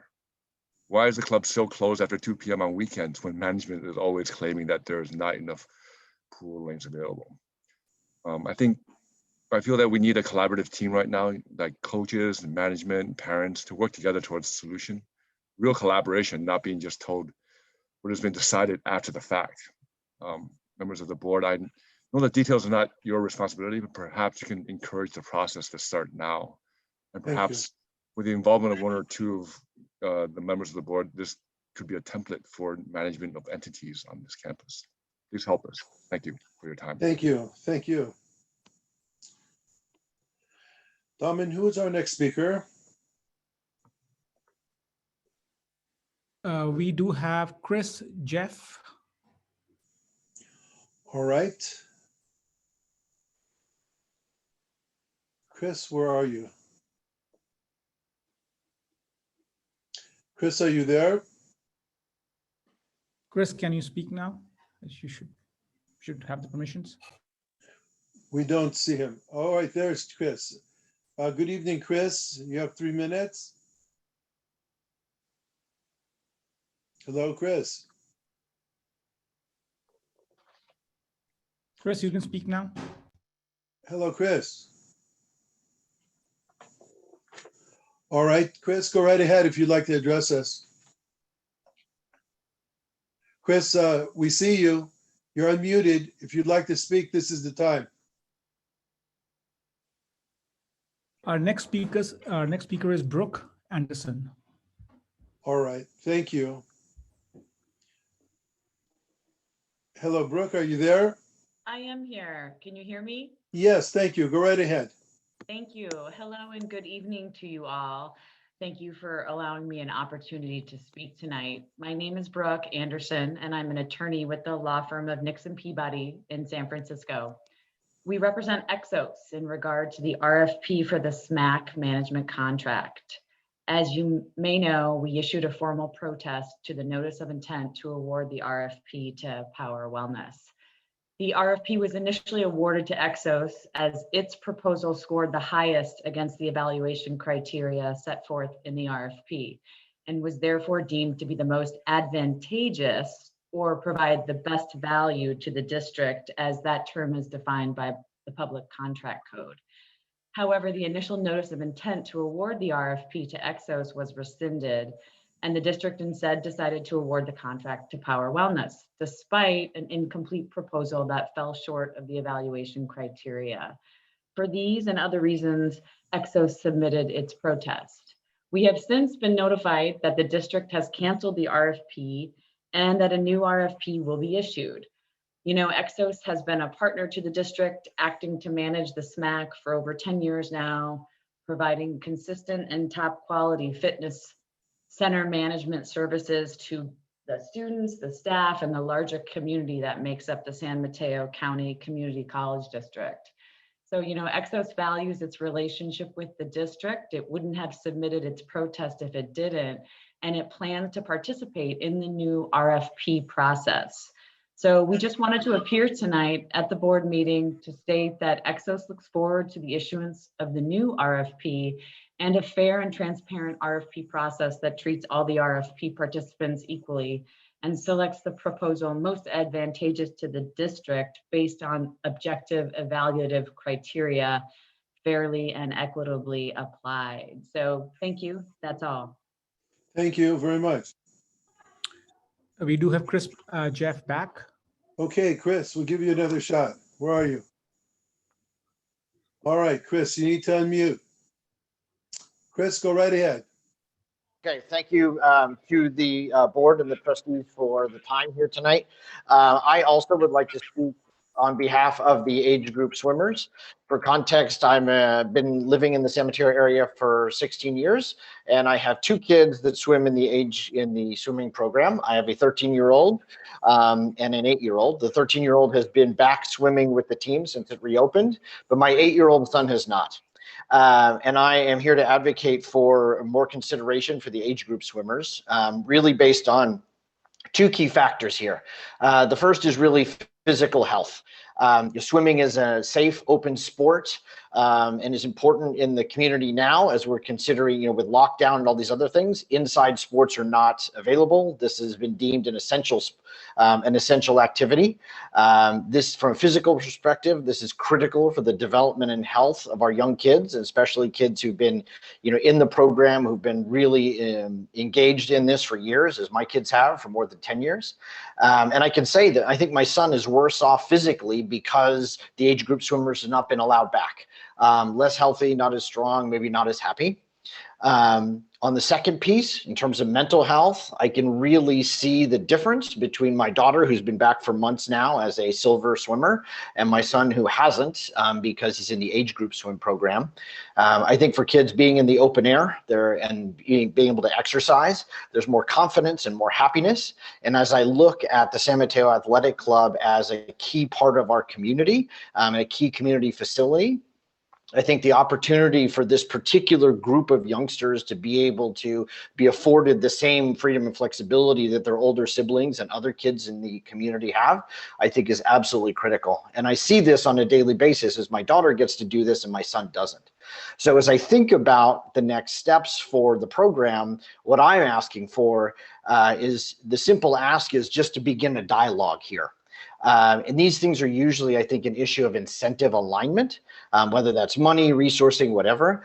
I think it'd be wonderful to begin a dialogue here about how do we bring the age group swimmers back?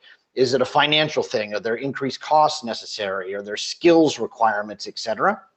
I think just to begin that dialogue and that collaborative discussion would be very helpful here. So thank you for your time and consideration this evening for this matter.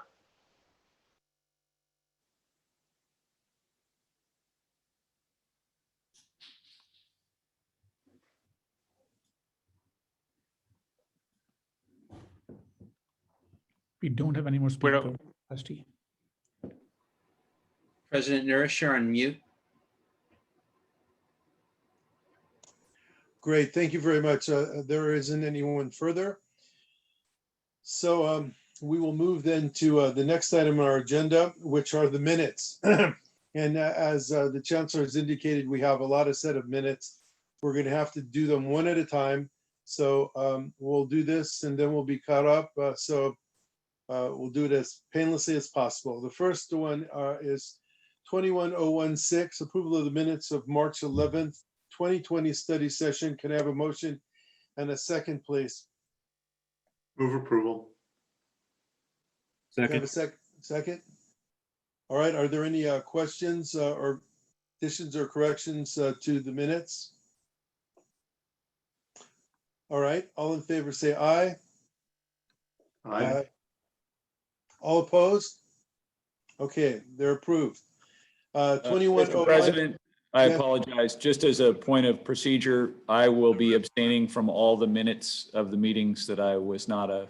All right, fine. You know what? Then let me ask for Thank an As abstention. will I. So I have 2 abstentions, okay? And that'll be the same for all votes. All right, I'll just confirm it as we go through. Next item, 210107, approval of the minutes of March 25th regular meeting. Again, a motion and second, please. So move. Second. Thank you. Any additions or corrections to the minutes? All in favor say aye. Aye. Aye. All opposed? And we have 2 abstentions, which will now take us to 21018, approval of the minutes of April 7th, 2020 study session. A motion and a second, please. So moved. Second. Thank you. Any additions or corrections to the minutes? All in favor say aye. Aye.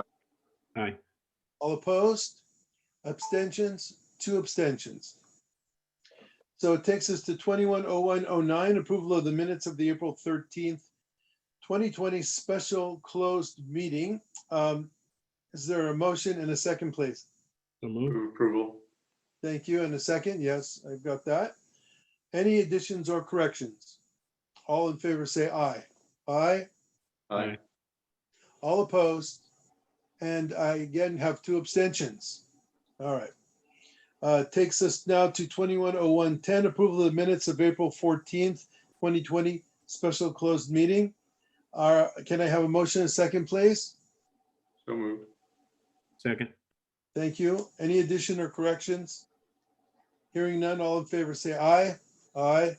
Aye. All opposed? Any abstentions? We have 2. 210111, approval of the minutes of April 22nd, 2020 regular meeting. A motion, please. Move So moved. approval. Second. Moved and seconded. Any additions or corrections to the minutes? Hearing none, all in favor say aye. Aye. Aye. All opposed? Abstentions? 2 abstentions. 210112, approval of minutes of May 6th, 2020 special closed session. May I have a motion, please? Move approval. Second. Any additions or corrections? All in favor, say aye. Aye. Aye. All opposed? And 2 abstentions. 210113, approval of the minutes of May 7th special closed session. May I have a motion in a second, please? Move approval. Second. Thank you. Any additions or corrections? All in favor, say aye. Aye. Aye. All opposed? 2 abstentions? Yes. 210114, approval of the minutes of May 8th special closed meetings. Motion in a second, please. So move. Second. Any additions or corrections? Hearing none, all in favor say aye. Aye. Aye. All opposed? And I have 2 abstentions. 210115, approval of the minutes of May 13th regular meeting. May I have a motion in a second, please? So moved. Second. Any additions or corrections? Hearing none, all in favor say aye. Aye. Aye. All opposed? And 2 abstentions.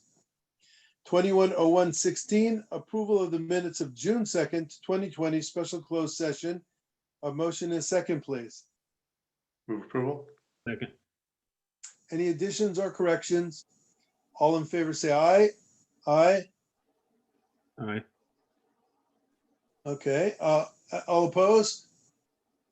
And 2 abstentions. 210117, approval of the minutes of the June 10th, 2020 study session. May I have a motion in a second, please? Move approval. Second. Any additions or corrections? All in favor say aye, please. Aye. Aye.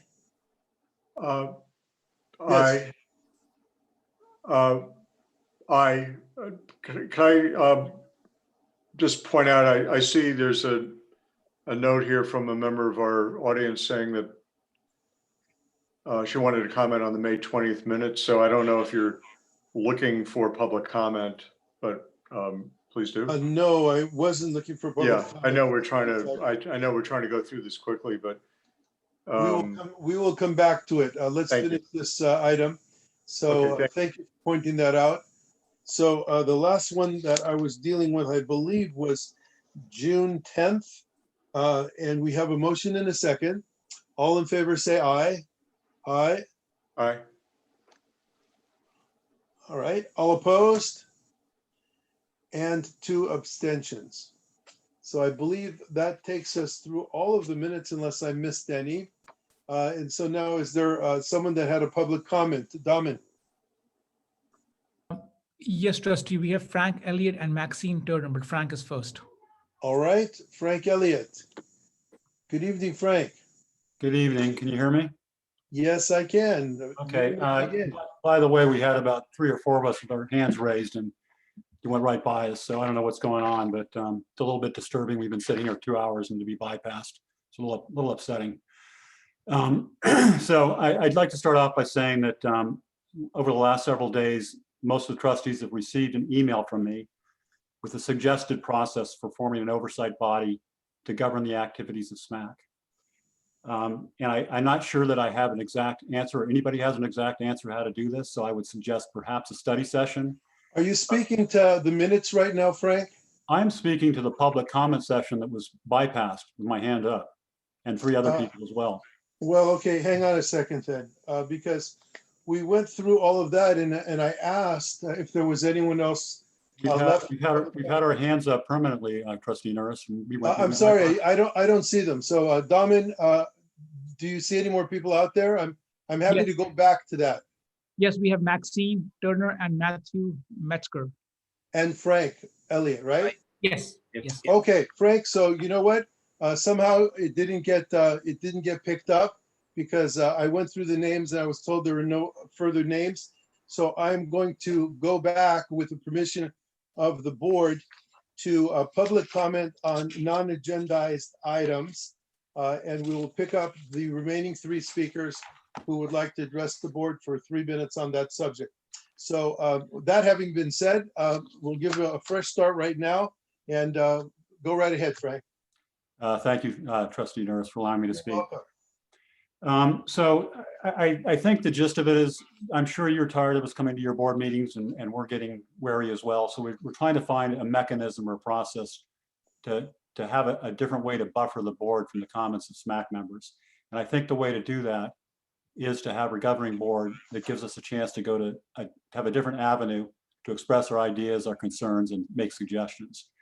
From our perspective, the way SMAC operates right now, it seems to be seen by one unelected person with nearly unilateral decision-making authority. This just doesn't seem right for a public entity. I hope everybody agrees with that. That seems like a no-brainer to me. Additionally, some stakeholders, such as SMAC employees, faculty, and college staff, are discouraged or prohibited from bringing their concerns to the board. So those people are completely disenfranchised. So I don't really want to go into details. Chancellor Clare also reached out to me today, and I'm very grateful for that, and told me that he embraced this concept. I just don't know how to get there. And I think we've been talking about this for 6 months. We need to define something. We need to make sure that we have a representative group that's governing this SMAC facility.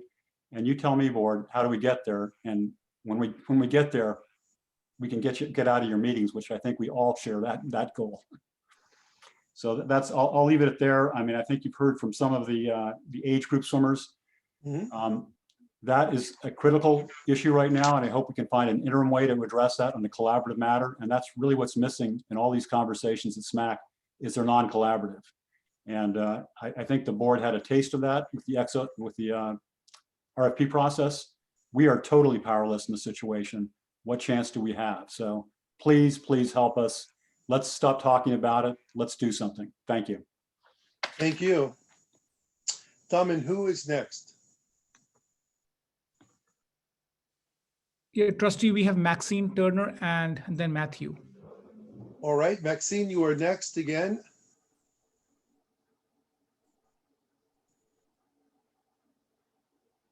Maxine, please unmute yourself. Sorry. I wanted to speak on the minutes, so why don't you finish with the SMAC people and then I can speak if that's okay. No, go right ahead. We have you right here. You can speak on the minutes right now. That's fine. No problem. Okay. I would not have read all of the minutes, but on another agenda item regarding the Skyline, the Skyline leaseback project, there was absolutely no information in the staff report about the costs, what the issue was. So I remembered you had discussed it previously. I went back to the minutes for that meeting, and there's no information. And I remember the board was very clear on the minutes. They wanted it to be an accurate summary if there was a lot of discussion. And the issue is, what is the cost of this project? At your last meeting, it was tremendously over budget. You were struggling to find alternative funding sources. That's not clear in the minutes. And now you have a staff report asking you to move forward, and there's no closure or any information about the subject that was discussed in depth previously. So I don't think the minutes accurately captured. All the minutes say is the board discussed financing and changing size. It needed to, in my opinion, say there were budget concerns that led that there wasn't enough budget. I mean, that was really the issue. So please, when you're dealing with staff reports and with the minutes, please be clear when there are big financial issues that are in fact the concerns of the board. Thank you, Maxine. Appreciate your comments. Daman next. We have Matthew Metzger. All right, Matthew Metzger.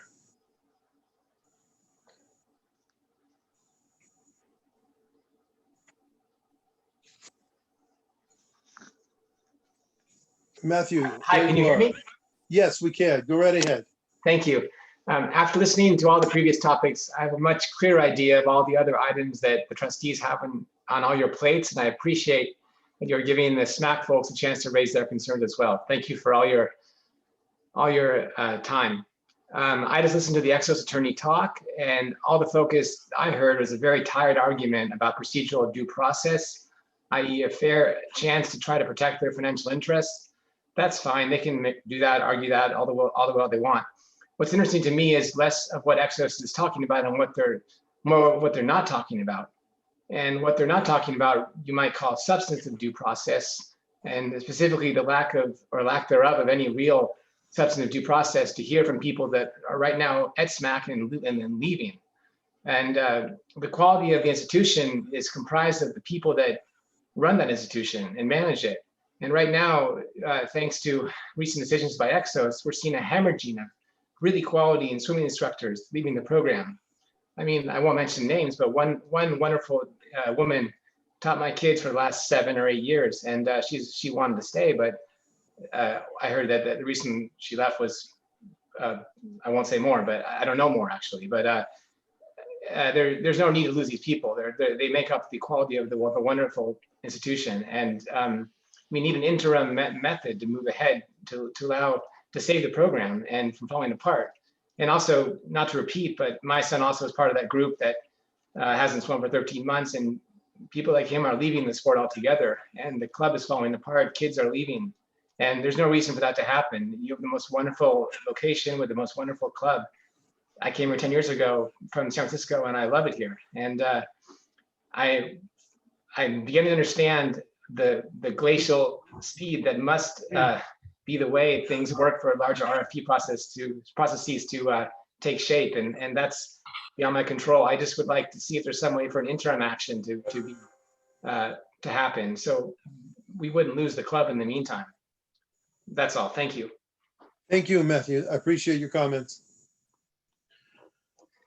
Okay. Are there any further comments? I still see Maxine with a hand raised. Maybe it's an old one. I just want to confirm. I think it's an old one, and Maxine's addressed this twice now, so that would be that. So if there isn't anything further, we will move on in the agenda. But before we do that, I need to plug because my battery is going down here. Okay.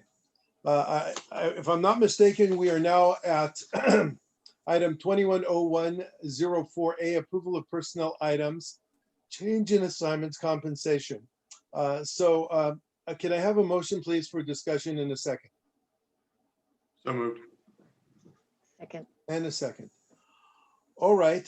We have the Chief Human Resource Officer Cheng here tonight, and Human Resource Director David Fune, also available to answer any questions you may have. Are there any comments from the public, Damon, on this item? None. Thank you.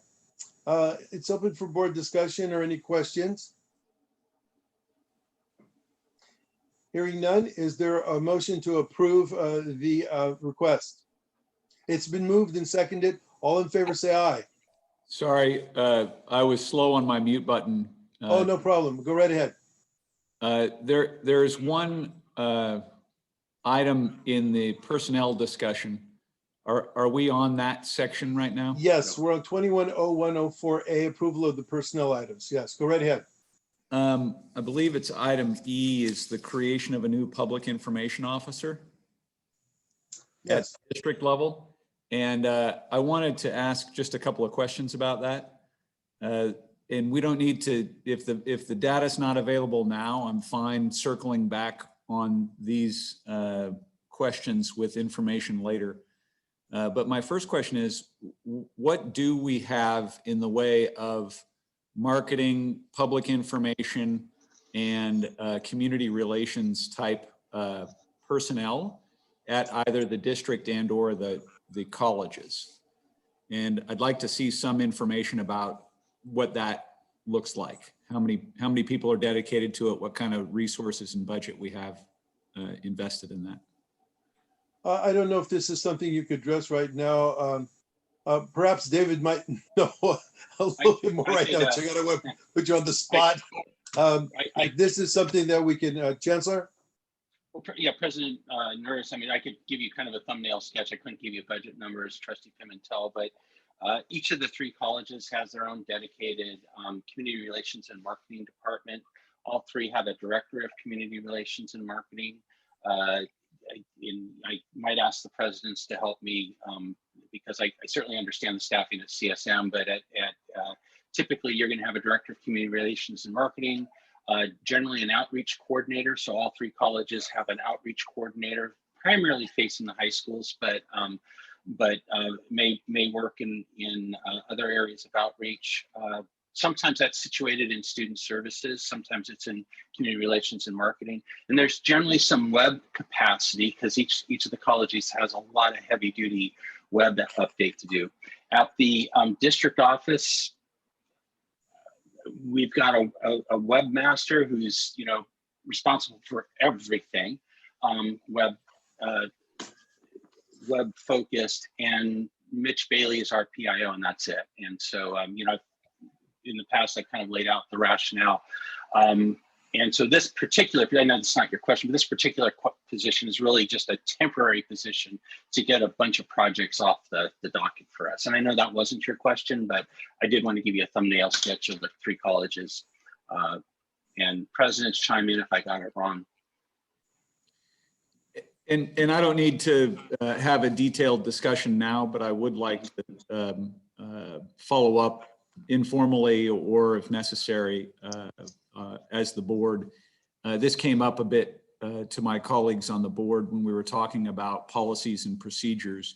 And one of the things that I think our district could do a better job at is responding to public inquiries for information and managing those in a timely fashion so that those people who are looking for data or making requests, we acknowledge that we've received their information, that we can get information back to them. If it costs us to produce that information, we should charge them. And I support that putting together this temporary resource, but I would like to revisit the concept just of how we deal with public information, marketing, and whether we are going to the right places to recruit students as we see enrollment dropping. Our efforts with the high schools and or with other community groups where we might be able to reach other communities, not through the traditional structure of high schools and into the career training and education. I'd like to explore all those areas. So with that said, as a placeholder for a discussion to be had later, Mr. President, I'll vote for this position. Thank you. And I think we all would like to hear more about that subject. Perhaps, Chancellor, you could work up some sort of report to get something out to us. Sure. So we can begin the discussion. Okay, so again, we were taking a vote on this. All in favor say aye. Aye. Aye. Aye. All opposed? Any abstentions? Okay, so we have moved through that particular item. We're now to 210105A, which is approval of revisions to student assistant salary schedule. Can I have a motion and a second for further discussion, please? So move. Second. All right, thank you. It's been moved in second. Again, we have our people from HR here available. If there are any comments from the public, this would be the time. Daman, is there anyone? None at the moment. Thank you very much. So we come to the board. Do the board has any questions or comments on this particular item? Hearing none, all in favor say aye. Aye. Aye. Aye. All opposed? Any abstentions? Okay, we are done with that item. So we come to the consent agenda at this point, and there is a motion. I'll be looking for a motion to approve it. It is items 210101CA, 02CA, and 03CA. Do any board members would like to request any of these items be taken off of consent? All right, then we'll address them all under consent. Is there a motion in the second to approve the consent item agenda? Moved and seconded. All in favor, say aye. Aye. Aye. All opposed? Any abstentions? All right, the motion is carried. Thank you.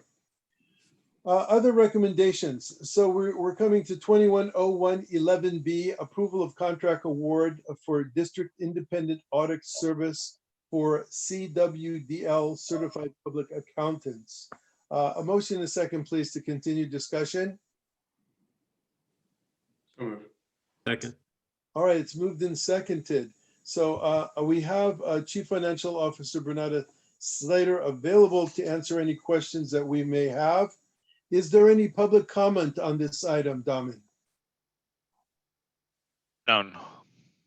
Then I will look to the board for any questions or comments. Yes, Trustee Oliver. I'm in favor of, the recommendation. I think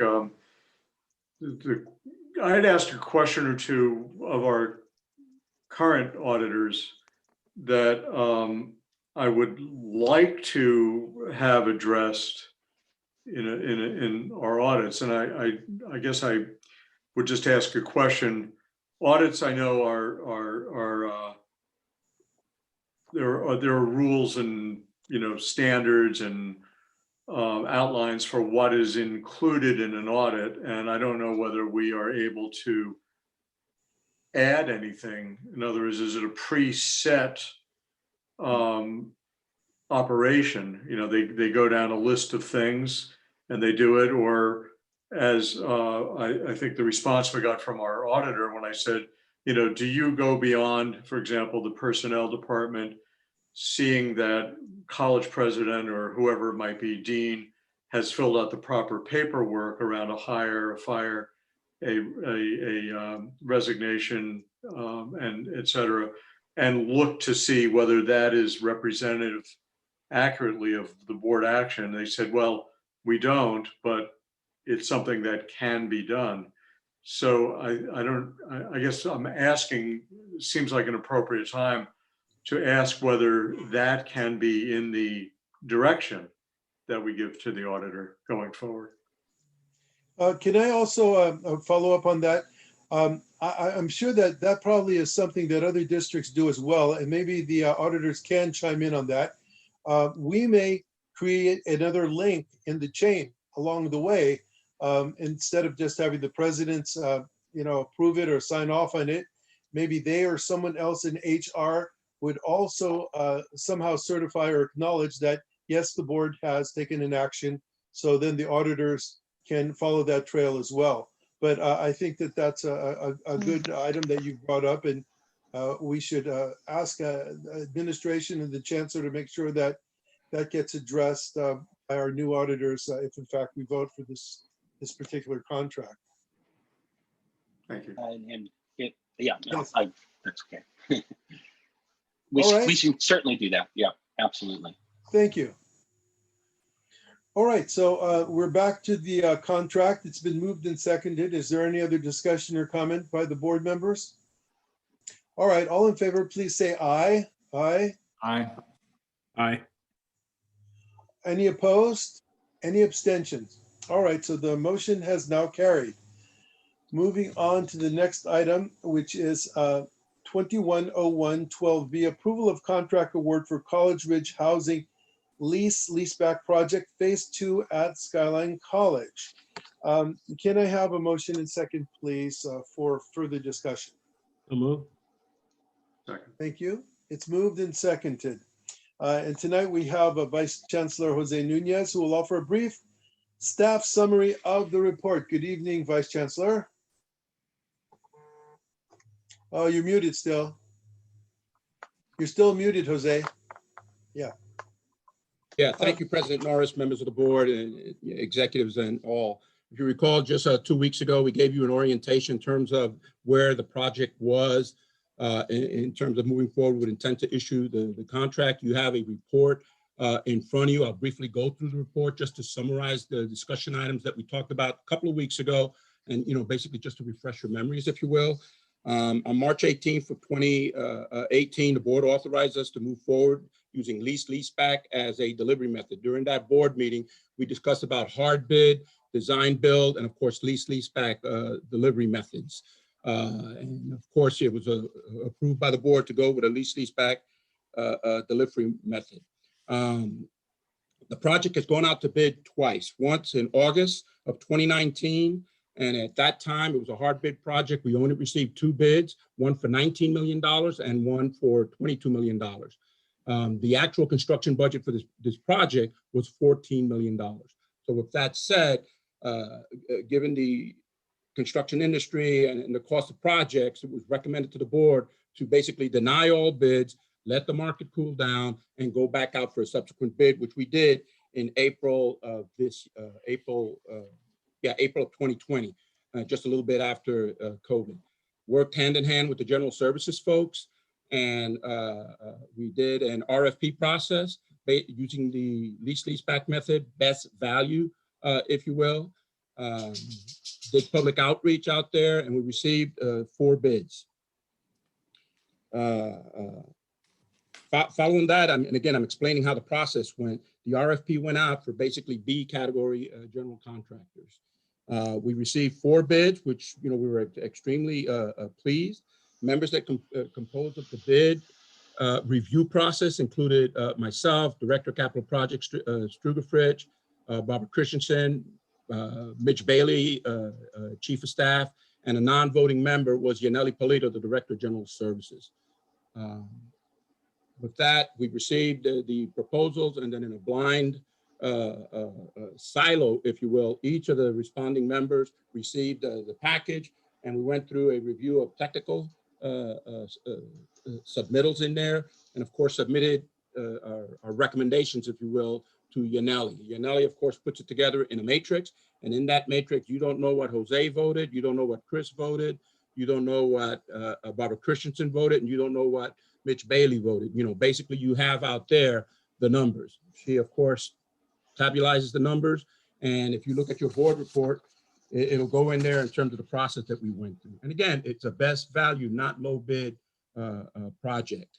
We looked at, of course, their safety record, their history in terms of litigation, the key personnel that they're going to put on a particular project, experience with public works projects, their schedule and plan, which we can talk into detail. Some did well on the schedule, others didn't even address the schedule in terms of rainy days appropriately. So again, all of this is based on scores, each of the individual members doing their analysis, submitting it to the Director of General Services for her review. Now the number is a separate item. The proposals are to submit 2 packages. One is their technical qualifications, and the other one is the numbers. The technical qualifications are done in absence of knowing what that particular number is, so that that number doesn't influence how the proposers are evaluating their technical skills. Once the technical skills are evaluated, they're submitted to the Director of General Services. At that time, the Director of General Services tabulates all of the numbers that are there, as you can see in the board report. And then, of course, the numbers are opened. And based on the numbers that they submitted, and you can see the numbers there in the board report, a number is tabulated, and the actual bid is given a score, as you can see in your particular board report there. That is the process, basically a basic best value type process. And the district is recommending that we go with the Guzman. Now, the Guzman number is not the low bid. They're a little high, but when you looked at their technical skills, their safety records and such, the team felt appropriately, as you can see from the scores there, that they're the one to go with. I might just add that this is a PLA project. Guzman is a minority-owned business, and oh, by the way, they're a local business. So that's sort of favored into as you were reviewing some of the technical review process there. And I think I kind of summarized it there. And Chris, Yaneli, if you want to add anything, please do. But I think I'm ready for your questions, if any, sir.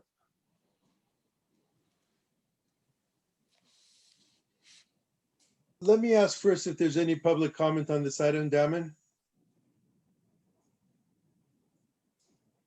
I'm not seeing any.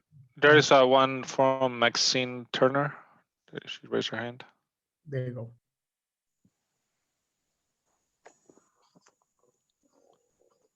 Good evening again. Good evening, Maxine. I have two questions on this project. The first one is just to repeat my dissatisfaction with the staff report.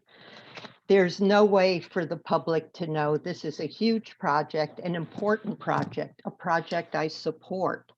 But I'd like to know how much it costs. I'd like to know what is funding the project. And we know that it was way over the original estimate. And neither the board nor the public should have to go find previous items. This is the item where the project's moving forward. So it should have a summary of that. With regard to choosing other than the low bidder, I understand what Jose said. I've done project management myself, but we're talking about almost $1 million difference between the low bidder. You know, sometimes they're much closer and you can make justifications. But in this case, the points, the review is so close. There really doesn't seem to be a major reason why one was better than the other. So in that case, I would think that the low bidder, saving the taxpayers, saving the district's budget close to $1 million, would be the way to go. And I don't think strong enough rationalization was given for why not to go with the low bidder. And I would note the fact that Guzman is lowest on his experience with public works projects would be of great concern. Public works projects are different than private. Anyway, I hope that either the board or Jose can explain a little better why they're going with a contractor who's going to cost the district close to $1 million more. Thank Okay, let me see you. if I Jose, would you like to address any of that? Yes, for the first one, if you recall, 2 weeks ago, we remembered that the budget for this project right now is $14 million. That's money in the bank. And we mentioned to the board 2 weeks ago that there was a $9.5 million shortfall in order to get this project whole in terms of total project cost. Now, I want to say that Chief Financial Officer Slater and Kathy Blackwood and Mike are supposed to later on come out in terms of where can we get this additional $9.5 million, because there are avenues out there, whether it's a COP, whether it's using, other Fund 4 monies. I don't have that specific answer. That's a discussion that Chief Financial Officer Slater needs to do, of course, with Mike and Mitch, and then, of course, present it to the board in terms of what are the options to funding this particular project. But yes, and I did mention clearly 2 weeks ago that there was a $9.5 million shortfall, which again, the funding is separate from the actual conduct of the project. In terms of the best value, I want to be cautious in terms of how I speak in a public setting, because it's one thing doing a technical review and having experience working with some of these general contractors. And I will leave it at that, because some things can be said in a closed session. I'm more than willing to stay to closed session to speak to it. But in a public setting, I want to, of course, protect the district in terms of knowledge of working with these other general contractors. So Jose, can I ask you, did all of the people that put in bids, were all of their bids and all of their information considered fairly and equally by all of the people on the review panel? I would say yes. Yaneli, you're on the line there. You're the Director of General Services, non-voting. Do you want to add to that? Yeah, so like we've mentioned before, our process, our RFP evaluation committee members understand the guidelines and when they're reviewing proposals, particularly how they're supposed to evaluate the technical proposal.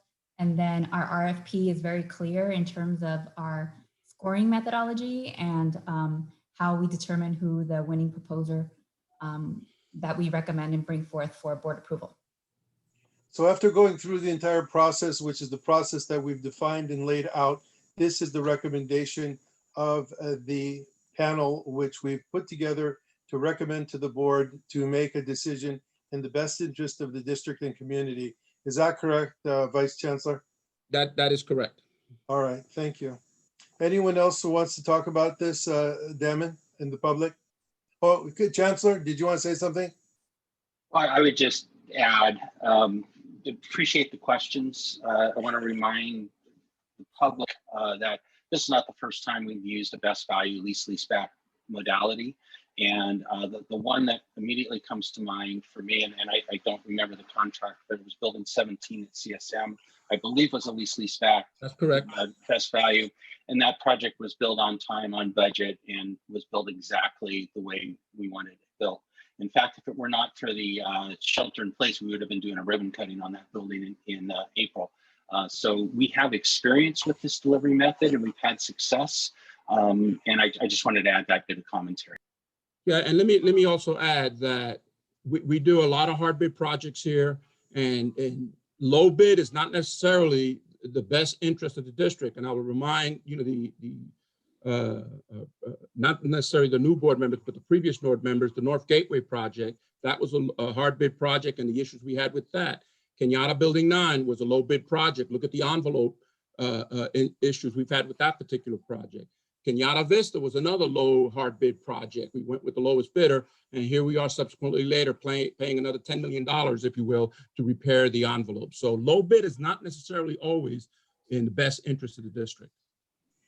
Daman, is there anyone else out there? No, sir, no one else. Thank you. All right, it's to the board at this point. Any questions or comments from board members? Yes, Trustee Pimentel. I'll hazard a few questions. I guess I remain unsatisfied with the answer that was provided to Maxine Turner's question about the $1 million delta between the recommended bidder versus the low bidder. Is there any other information that is appropriate to be shared in the public venue to justify that decision? I would say no, sir. And again, I'm more than willing to go into a closed session discussion if you wish. Okay, thank you. Second question is, for the vertical element of this build, if I understood the description of the process at the last meeting, we had budgeted or planned for a cost estimate of about $11 million, and we're off by 9.5. So how was it a bad estimate in the first place that wasn't in touch with the marketplace, or did the marketplace really move that dramatically in the couple of years between the estimate and the bids?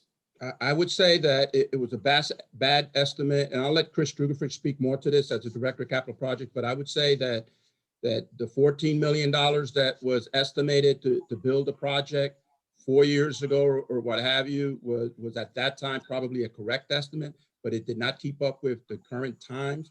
When we bid the project just back in last year, the bids came in, we only had 2 bids. It came in at 18 million and 22 million. That's when the board rejected all bids. When we put it back out now, it's between the bids that you can see right there, between 19 million and 18 million. So the number is there between the 18 and 19 million, because that is validated by when we bid the project, basically a year ago.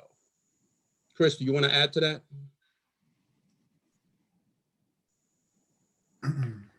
Good evening, everyone. I guess a little more context or historical background.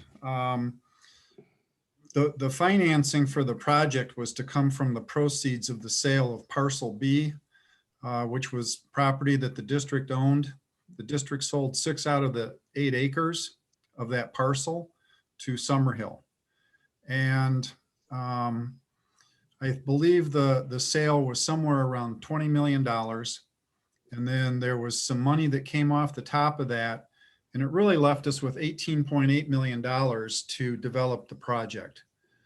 And out of that $18.8 million, we had design fees, we had testing fees, we have permit fees.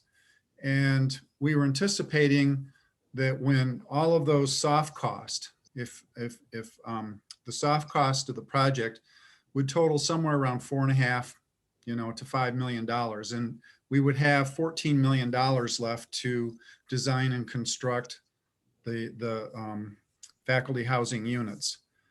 And what's happened is, over the course of, and this project actually came out, I believe the RFP came out in 2016 for the sale of the property and the start of the project. So, excuse me, since then, what's transpired is in the Bay Area, we've had extremely high escalation in the construction market.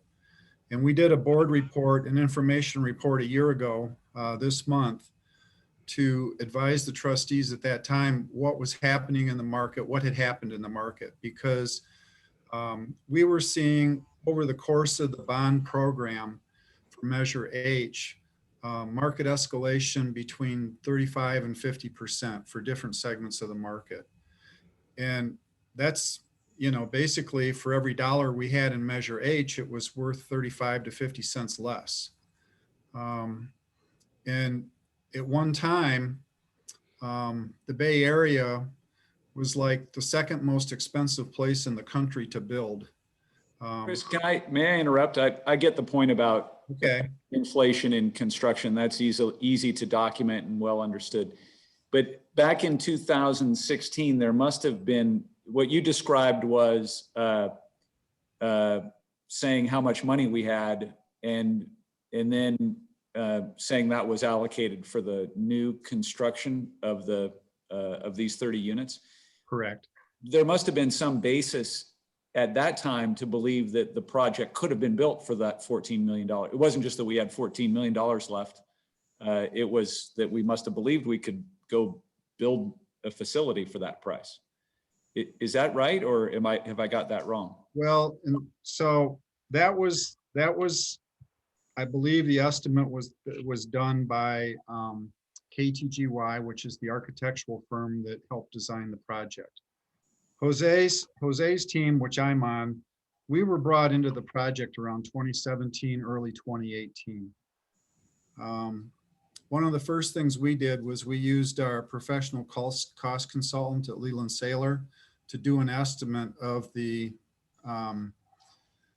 design development documents at that time. Leland Saylor's estimate for the site work as well as the vertical construction was $22 million. And so we blinked at that. And so we thought about what are the strategies we can use to try and, get this price back down.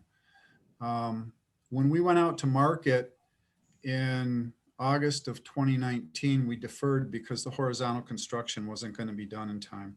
In 2020, last spring, when we bid the project, the prices came in at 19.5 million, and I want to say 22.3, 22.5 million.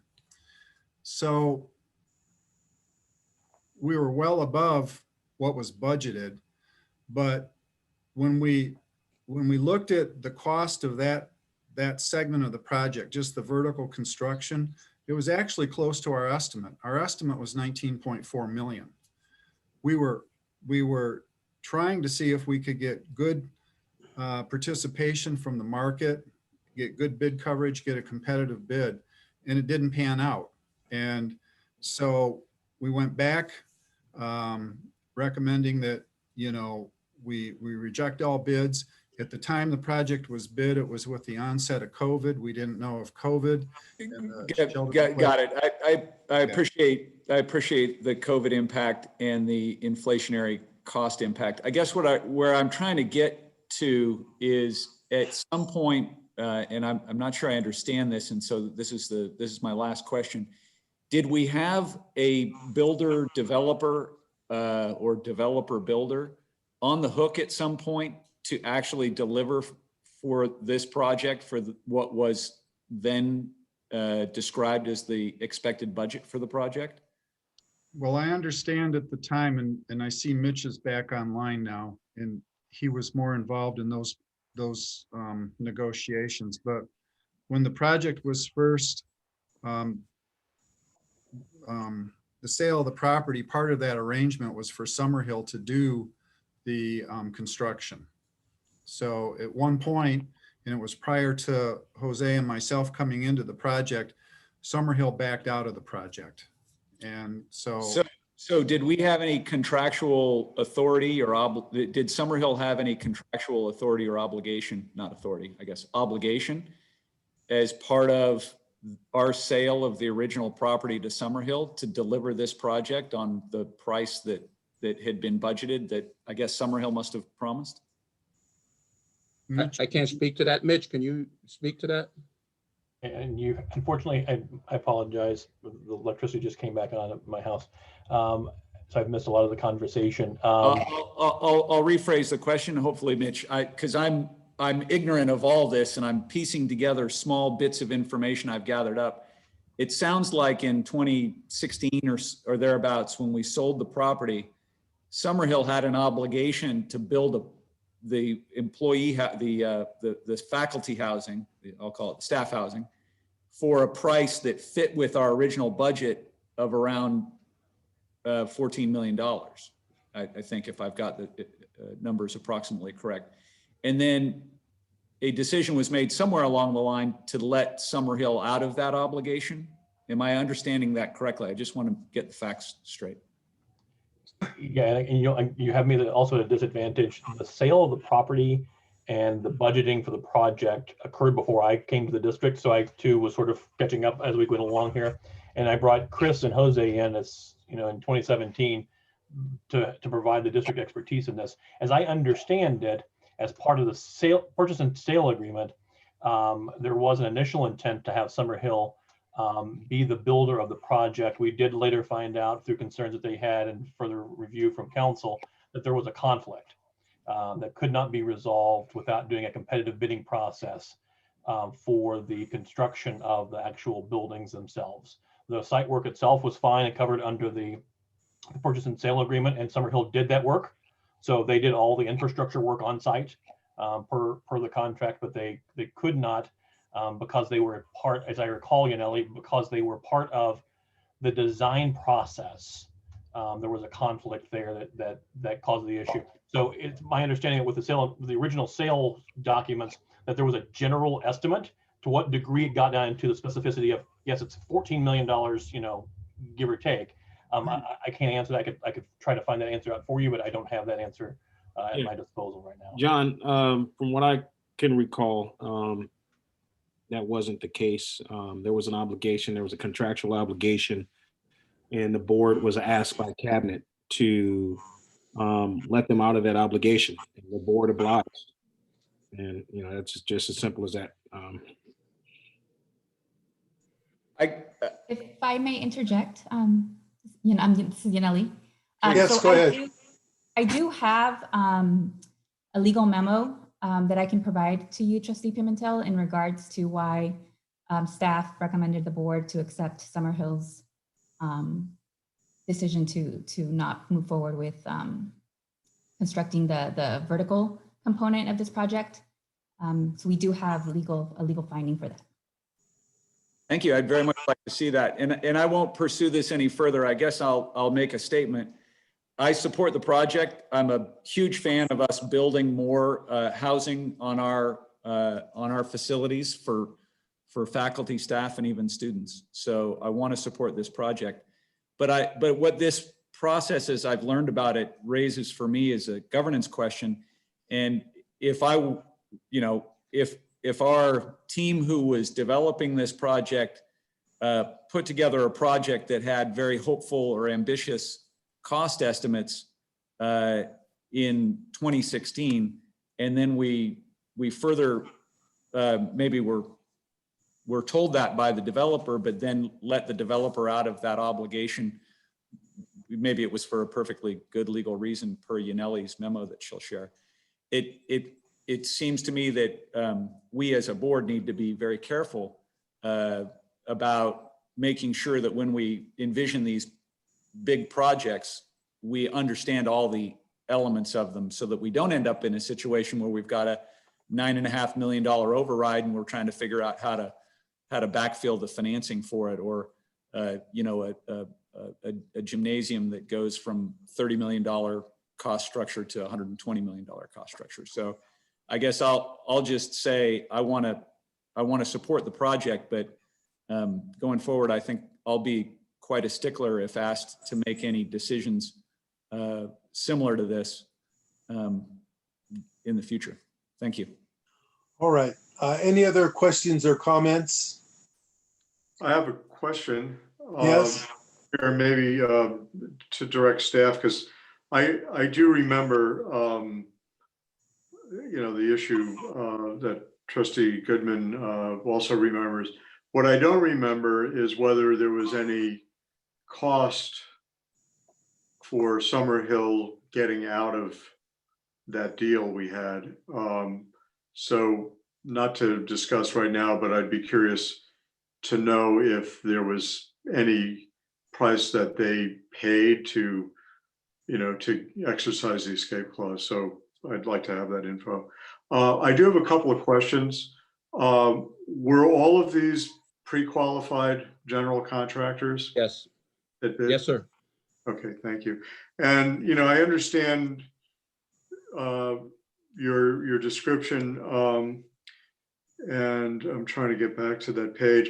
You know, so you have 125 points, and other than the cost, which is given 30 points, the interviews are given a lot of weight, 25 points, and that seems to be kind of the pivotal distinction here between the one that ends up at 111 versus 109, 108 total points, 100 total points.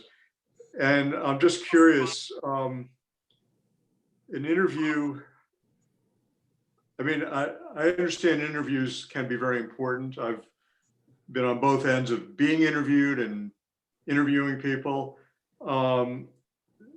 But, you know, can you talk more about what makes someone stand out in an interview? Because I've also been through experiences where some folks just are really good at interviews. You know, they've got a real skill at it, which doesn't automatically translate to, you know, doing the best job. So that seems like a lot of weight for the interview. Okay, Chris, do you want to respond to that?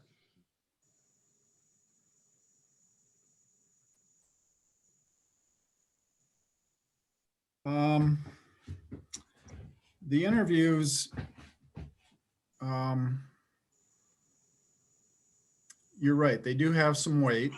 And it's really about how well the team can articulate their approach to the project, what their plan is. It's also an opportunity for us to get clarification on certain elements that are required in the RFP. If we have questions about their safety plan, if we have questions about their schedules. And I suppose the quick answer is the Guzman team had a very good interview. They were able to answer our questions. In some cases, they were able to present and answer our questions before we even asked them. The other teams that didn't score as well were weaker in the interview process. As far as being able to articulate the information we were looking for. And I think that's about really all I can say without talking specifically about a specific team's performance in the interview. Happy to have a separate conversation in closed session if you'd like on that. If I might just chime in here real quick as well. Being a member Yes. of the committee who was part of the interviews, it truly was substance over style. It really did provide the committee an opportunity to get great clarity on the projects, because when you're reviewing them on paper, they read one way and you have an understanding. But when you have the opportunity to talk with those individuals who are going to be responsible for delivering that project, you get a better understanding. And I got great clarity out of that, which led to the scoring that was applied. And then one more question, which I know that this is its own, way of awarding a contract, and it's not the same as other things that have been in controversy. Are we required to award it to the company that scored the most points, or is that a board decision? I'll defer you to Nelly on that. But all our previous design build and leaseback projects, we've gone on the best value, and it's all been on the point structure there. If we deviate from that, this will probably be the first project. But again, I'll defer to you, Nelly. Okay. Right, but so you're right, Jose. Basically, we set up our process for leaseback best value, mirroring our design build best value selection process. And so what we decide to include in the RFP is the process that we follow. And it's all been developed under consultation with our construction attorney. Okay. Anyone else have any questions? Yes, Trustee Petridis. I just had one question following on Trustee Holliber's questions. Are there written criteria for rating the interview? Yanali? Yeah, so we do have an interview rating form that each of the committee members fills out. And at conclusion of the interviews, they are submitted to me. And then I add those scores to the scoring matrix.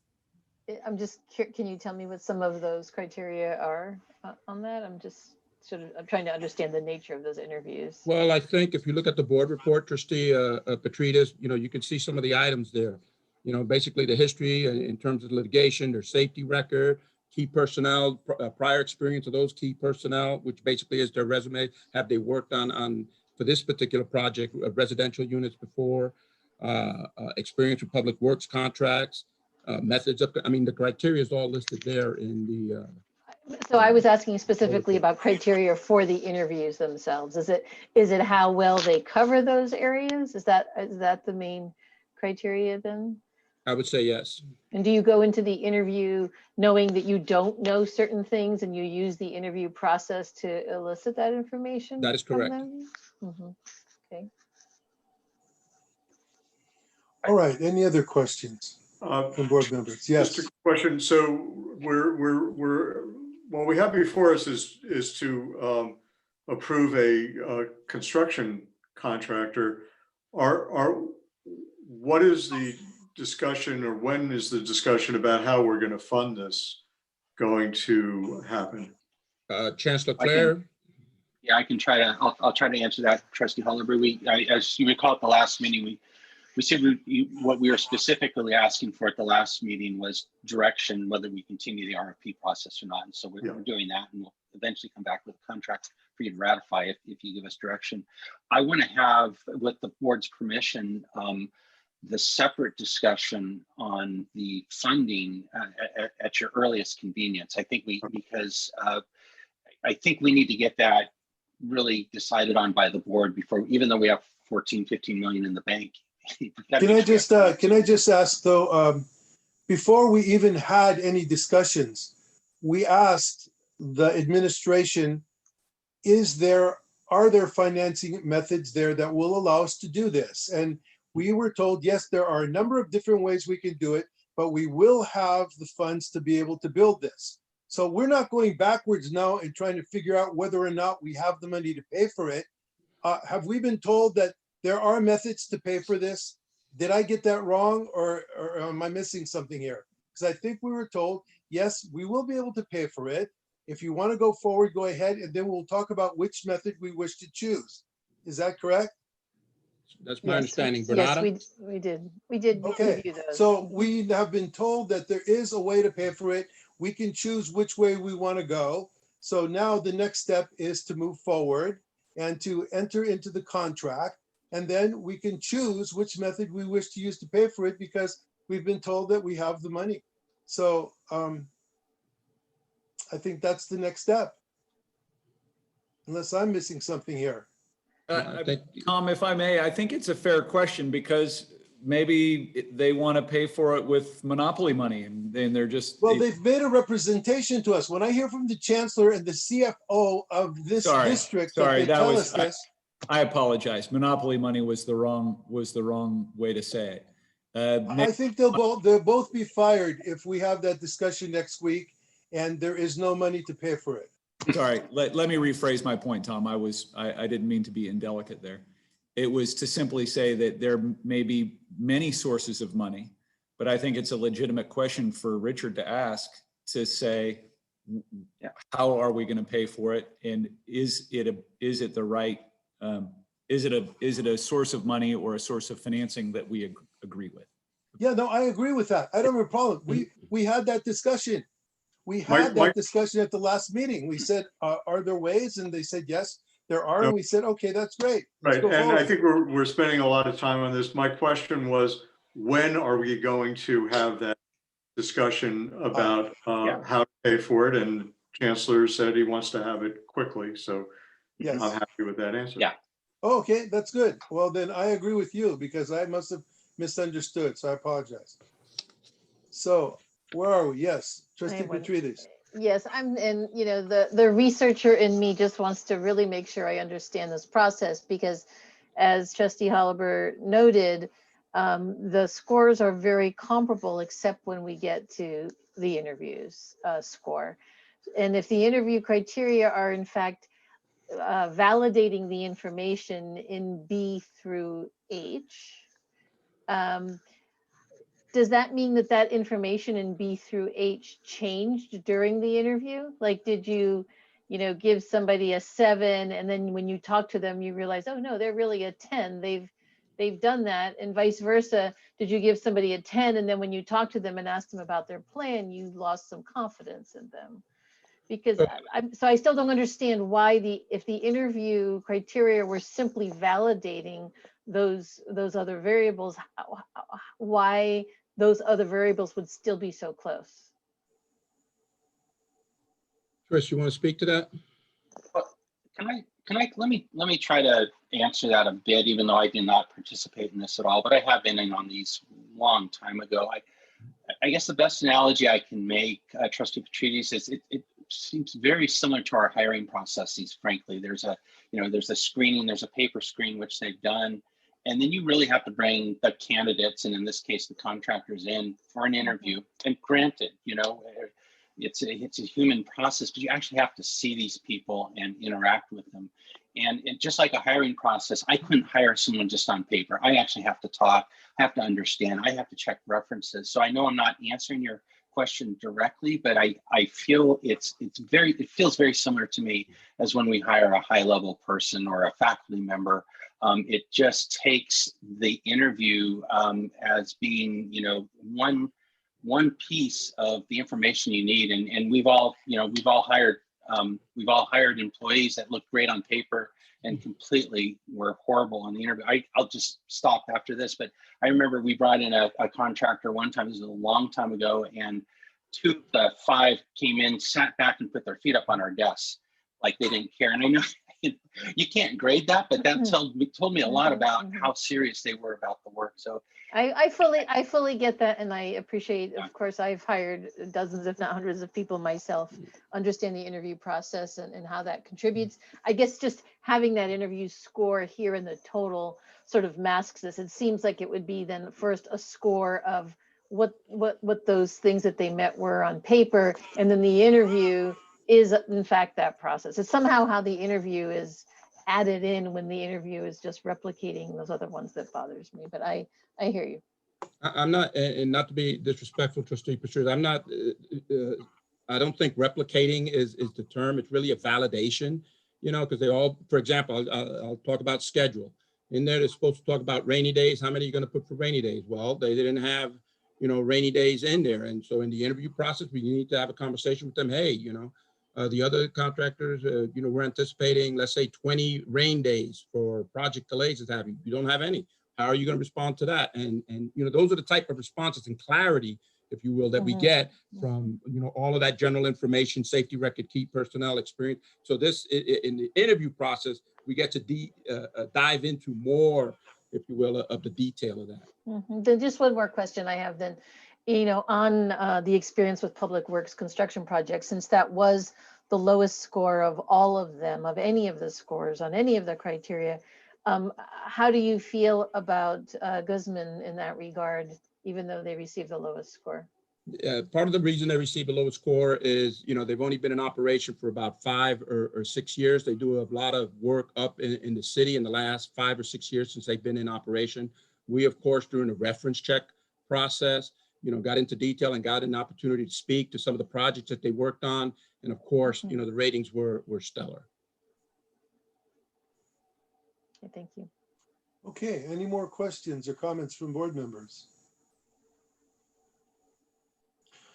All right, the recommendation is that the board authorize the chancellor or his designee to execute a contract with Guzman Construction Group, Inc. for leaseback construction of the Skyline College Ridge project, RFP number 86829, an amount not to exceed $19,948,060, which includes an owner contingency of 5% of the contract award.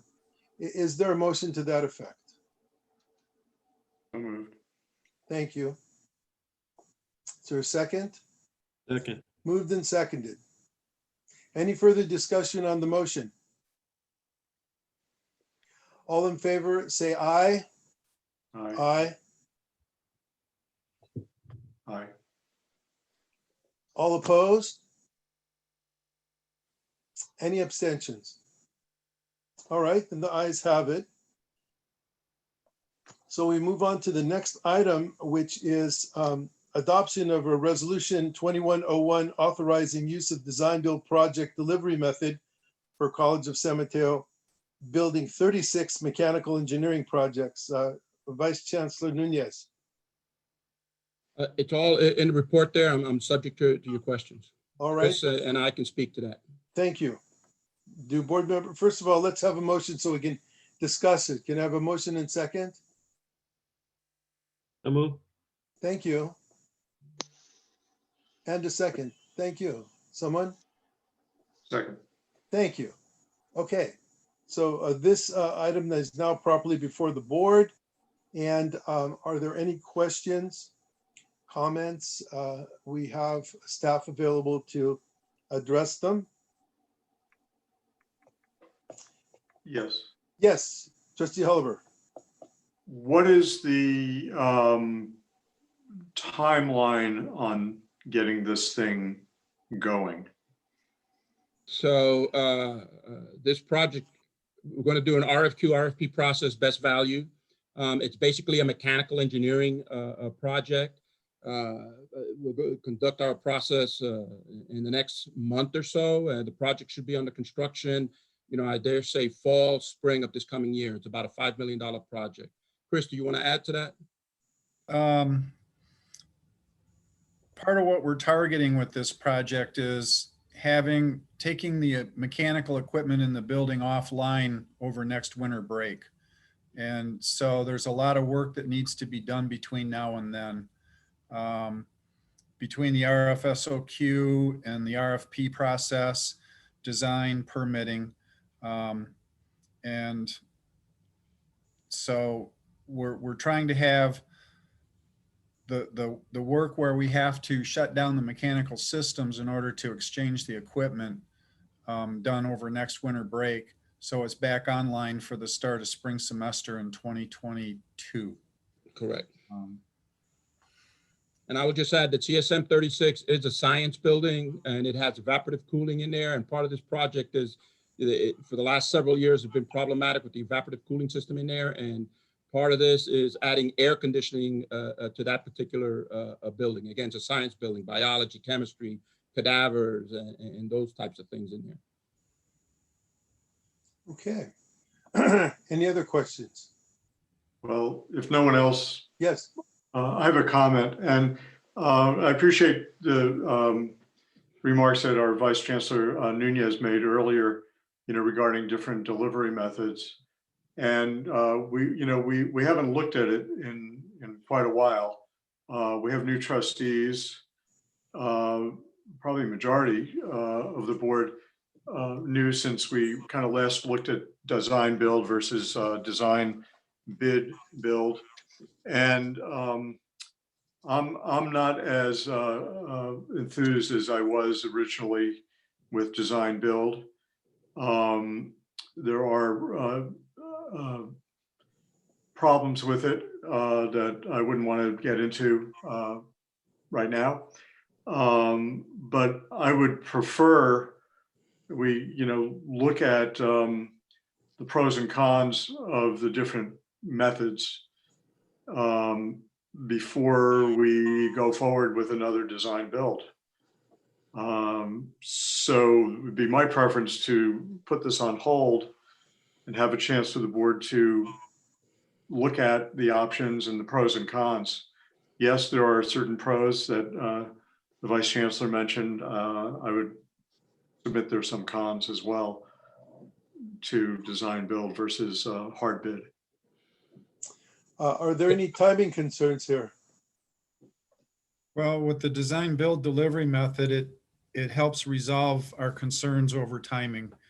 If we do a design bid build process, it's very linear. First, you have to design it, then you have to permit it, then you go out and bid it, and then you build it.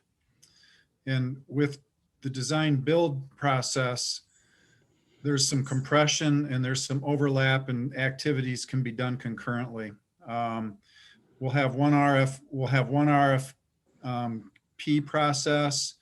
It brings the contractor on board along with the designer. We get input during design on the constructability, the cost.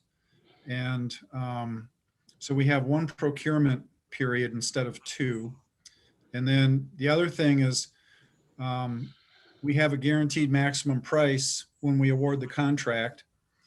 When we go to DSA, one of the things we can do, see, typically on a hard bid project, you can't go out for bid until after you have the DSA approval. And so with the design build project, while they're in the approval process, we can go out and pre-purchase the equipment. The equipment's the long lead item on this project. We're anticipating it's going to take 16 weeks to procure the equipment once we're under contract. And so if you map out the timeline, a real linear timeline, it would, if we did a traditional hard bid or design bid build process, it would push the schedule out to next spring or the following summer. So it would just elongate the schedule. We felt it was important to push the projects so that we do the switch out of the equipment over the winter break rather than trying to do it during the summer session. Air conditioning is a big problem in that building. That's part of what's being replaced. And we do have a session in the summer with a very short break between spring session and summer session, and then a short break between summer session and fall session.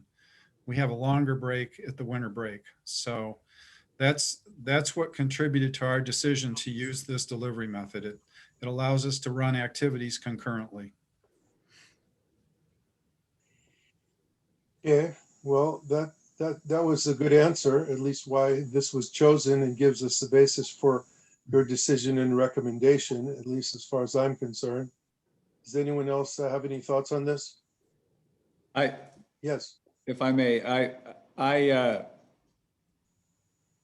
I share Trustee Holliber's concern about design build, and I recognize the arguments that staff's made. I think they actually make a lot of sense when you have a seasonal issue or some other timing that is critical. I guess my concern is of the design build projects that we've seen at the district, is there any data that explains that they come in cheaper or on time or more expensive or behind time or have more change orders as part of a process with a hard bid contract? That risk is clearly on either the designer or the equipment procurer and constructor. And I for one, given the experience with building one at Kenyatta, am quite hesitant to do more design build contracts. All right, are there any other questions, or would anyone like to answer any of those questions that were raised as far as past history that we would like to deal with?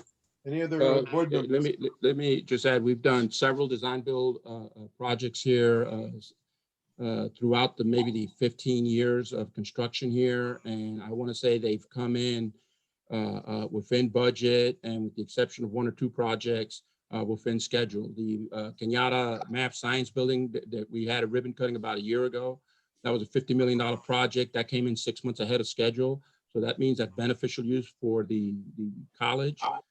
Skyline Building 12, the Environmental Science Building Event Center, that one came in right on time, right on schedule, with some savings to the district, as well as Kenyatta Building 23, there was some project savings.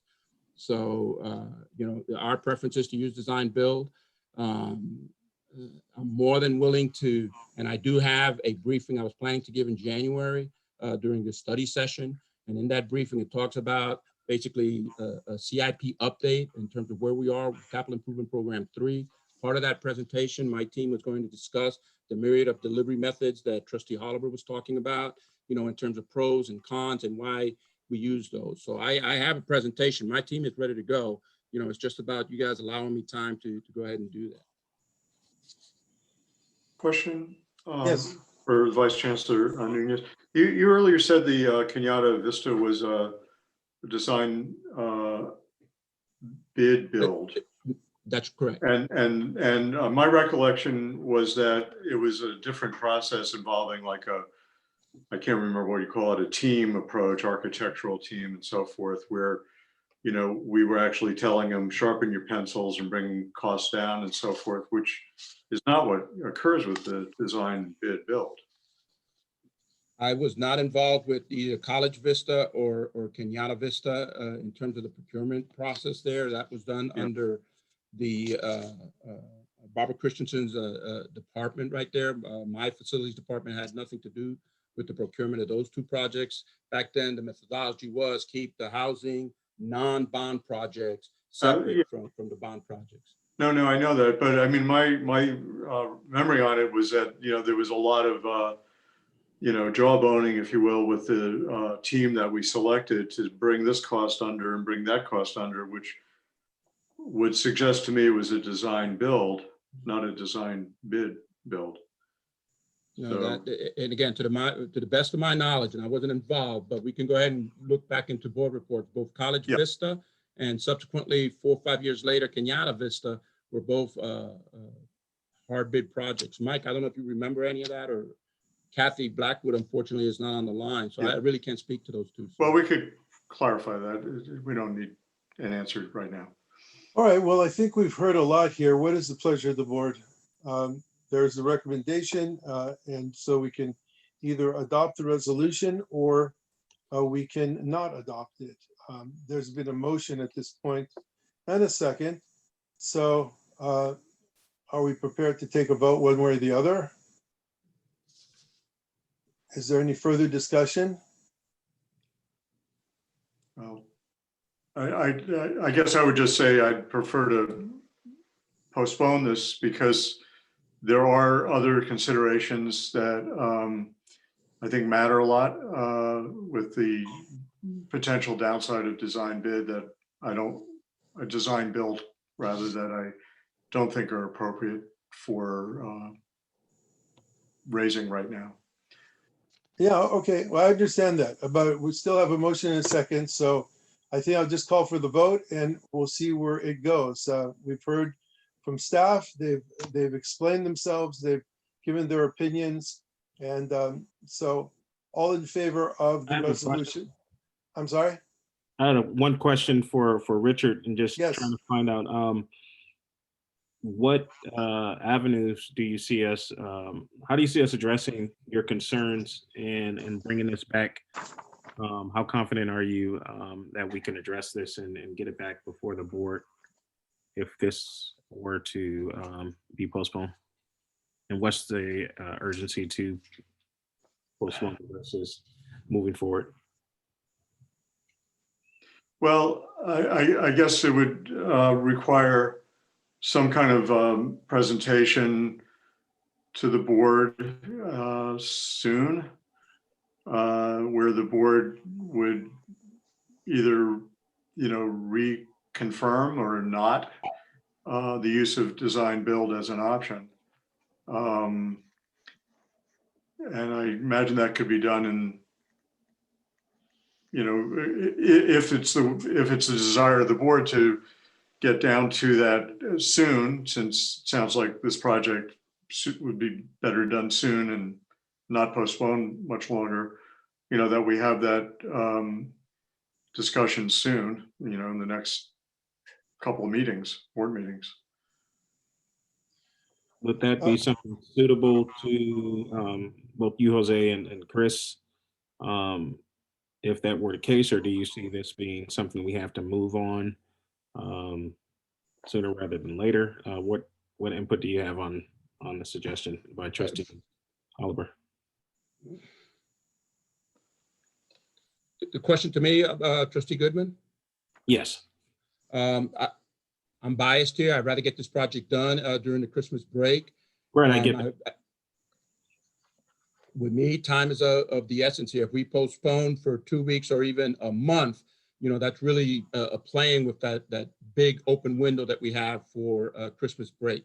Again, this is not, an 18-month, 2-year construction project. This is basically a 6-8 month construction project with the mechanical systems coming in and being put in there, So I personally think there's a sense of urgency. Chris? Yeah, there is the sense of urgency. I really would hope that we could have your consideration for the adoption of the resolution tonight, because the project is very well suited for design build. It's a relatively small project. We're looking to hire a mechanical, electrical, plumbing contractor to do the design build. So we're looking at a really narrow scope of services. It's very manageable. And consequently, we feel it's very suited for design build for that reason, but also because of the urgency to try and get this executed. We know that the students and the faculty that are using this building, they have a lot of indoor thermal discomfort in the summer. The current system, it's an evaporative cooling system. In our climate, it just doesn't work well. An evaporative cooling system is better suited for a drier, less humid type of environment. And we get a lot of complaints. The facilities, M&O, the maintenance and operation folks, they spend a lot of time trying to tweak the system to try and increase the indoor thermal comfort. And I suppose a little, the student performance, can be affected by the facilities. And if they're hot, if they're sweating, if the ventilation is not good, then student performance suffers. And I don't think anybody is actually questioning whether this is Okay. actually an important piece of construction that has to Mm-hmm. happen. Just to be clear, is there still would be an RFP process that isn't underway yet? That is Is correct. that correct? What is your timeline for generating the RFP and putting it out? The team is working on it now. Chris, do you have the timeline or Yeah, Yanela? the RFQ is going to go out next month. We would do the RFP. What we want to do is get qualifications from 7 to 10 contractors. And then we would shortlist to 3 and then bring 3 and then give the RFP to 3 contractors. And we want to award the contract this spring in April or May, do the design phase, submit to DSA for approval this summer, and then have approval to construct by October. And does whether it's the design bid build, does that changes the nature of the RFP, and that's why you need to know? It does. It stretches it out, That's the yes. issue. And so if this were delayed by a week or 2, it doesn't seem like a month is too long, a couple of weeks is not. Would that be a true assessment? Yeah, a couple weeks isn't going to kill the project, if you will. Yeah, and I think, and I can just say too, as a new trustee, as we are trying to just grapple with and understand some of these bigger decisions, if you just take this project alone, what you say sounds very reasonable. I think as trustees and as a new trustee, we're kind of sitting back, I'm sitting back and just saying, what does this look like overall? How are these decisions made regularly? Did we have, what is this process? Where has it been used? So I think that's what's in play here as well. Although I can't speak for you, Trustee Hallberg. You're not a new trustee, but certainly from my vantage point, I'm feeling like the need to really be revisiting contracts and the contract process and the RFP process. It seems like there's been some less than stellar decisions made over the past years. So. I think it's real good that we should have this deep dive discussion. However, we're hearing from our experts, and we just heard that they really would like this to go forward and they think it is the best way to do it. And so you could sit and tell me the difference between RFP and anything, and I am not in that business. So I have to ask people that know this stuff, what do they think? And I just heard from them. So I'd like to know more about the process, but with this specific one, we have timelines. We have a goal to have it done so the summer we'll be able to have the air conditioning in place for our staff and our students. It just seems to me like this one, it makes sense to move forward with it. And I mean, I agree, we need to educate ourselves in other areas, but on this one, I think we can take on faith of our experts that this is the thing to do because it gets the job done and serves the needs of our faculty, staff, and students. So that's all I'm hearing, to tell you the truth. Okay, this is a resolution, so we need to call the roll. We're ready to do so. Vice Chancellor Bailey, would you call the roll, please? Certainly. President Nuris? Aye. President Nuris votes aye. Vice President Holliver? No.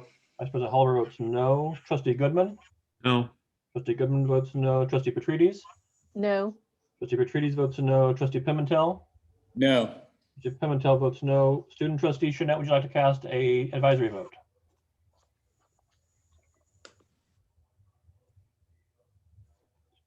I think that is a no. She may not be there right now. All right, we'll move on to the next item and let's schedule something.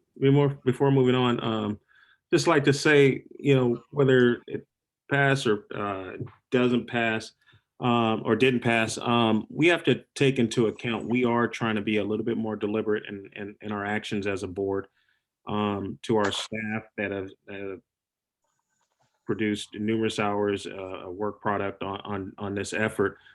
Don't take it as a lack of confidence in you. It's just a matter of this board having to stand by our votes on behalf of our community and those that we're here for. We heard earlier tonight when we were talking about a project 4 or 5 years ago, where we believe that a contract was provided to a vendor with the obligation to build. And we went back on that obligation. And here we are tonight saying, hey, we're going to have to pony up extra money to get that project completed. We don't want to make those mistakes. We want to make sure we're doing both the community and our district's work publicly, but we have to do it in a reasonable and fiscally responsible manner. So take that for what it is as we move forward. Yes, sir. Okay, the next item is 210114B, approval of extension of contract with Swinnerton Management and Consulting for capital improvement projects management services. Can I have a motion and a second, please, for discussion? So move. Thank you. Second, thank you. All right, again, we have Vice Chancellor Nunez here. Are there any questions or any discussion on this? Yeah, There's I'm sorry, there's a hand for Maxine Turner. All right.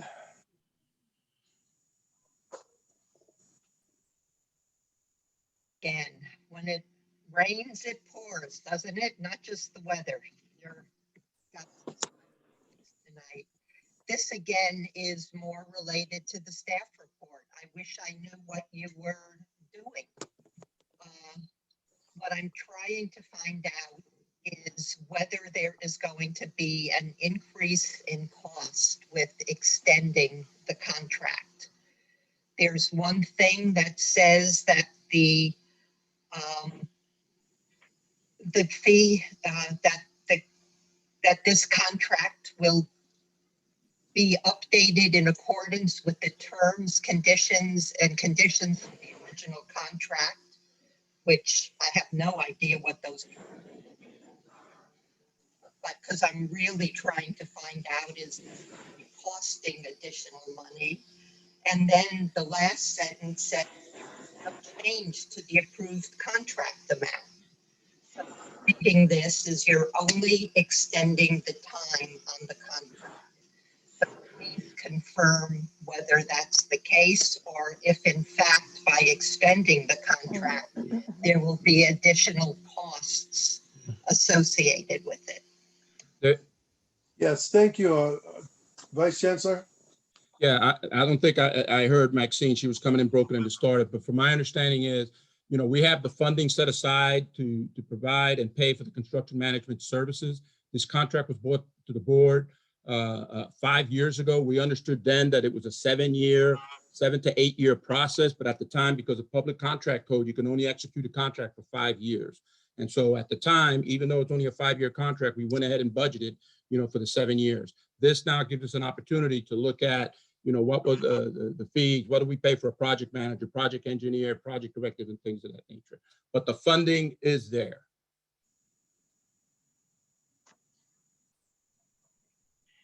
Maxine, did I answer the question? Yes, well, that's fine. Thank you. That answered the question. Do we have any other questions from board members? All right. What is the annual cost? Chris, do you happen to have that offhand? Sure. The current contract amounts $25 million. To date, we've expensed about 11.5 million. And we've authorized under the current 5 years up to 12.5 million. And with the extension, we're projecting that the cost will be another 3.5 million. So when we're completed with this contract, we're expecting the total will be around 16 million. And basically that'll still leave us $9 million of unused authorization. So that's why the board report says that the contract amount's not changing. Now, the part about fees changing per the terms and conditions, the contract does allow the construction manager to increase their staffing costs based on a consumer price index rating on an annual basis. And we've only done that once during the course of the contract over the last 5 years. They're due for another fee increase, but it will be based on the local CPI. And again, it stays within the total contract value. And does that answer your question? Yes, thank you very much. Good summary. Any other questions? All right, hearing none, all in favor say aye. Aye. Aye. Aye. Any opposed? Any abstentions? All right, that matter has been approved. Thank you. So we are now, thank you very much, gentlemen, for your input tonight. We're on informational reports, 2101-05C, update on accrediting commission for community and junior colleges, follow-up report for College of San Mateo. There isn't any staff present tonight, but interim President Lopez is here.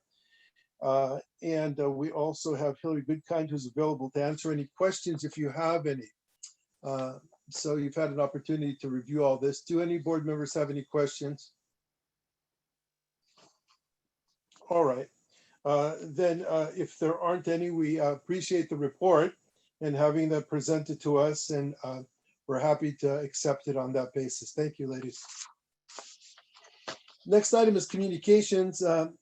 Any communications by board members at this time? Statements from board members. All right. Our next meeting then is the retreat on Saturday, February 6th, 2021. And the next regular meeting of the board will be on February 24th, both to be conducted by Zoom. So now the board will return to a closed session. So thank you everyone for your participation and being with us tonight. Board, you have about 5 minutes and then we will reopen the closed session. This portion of the meeting is now adjourned.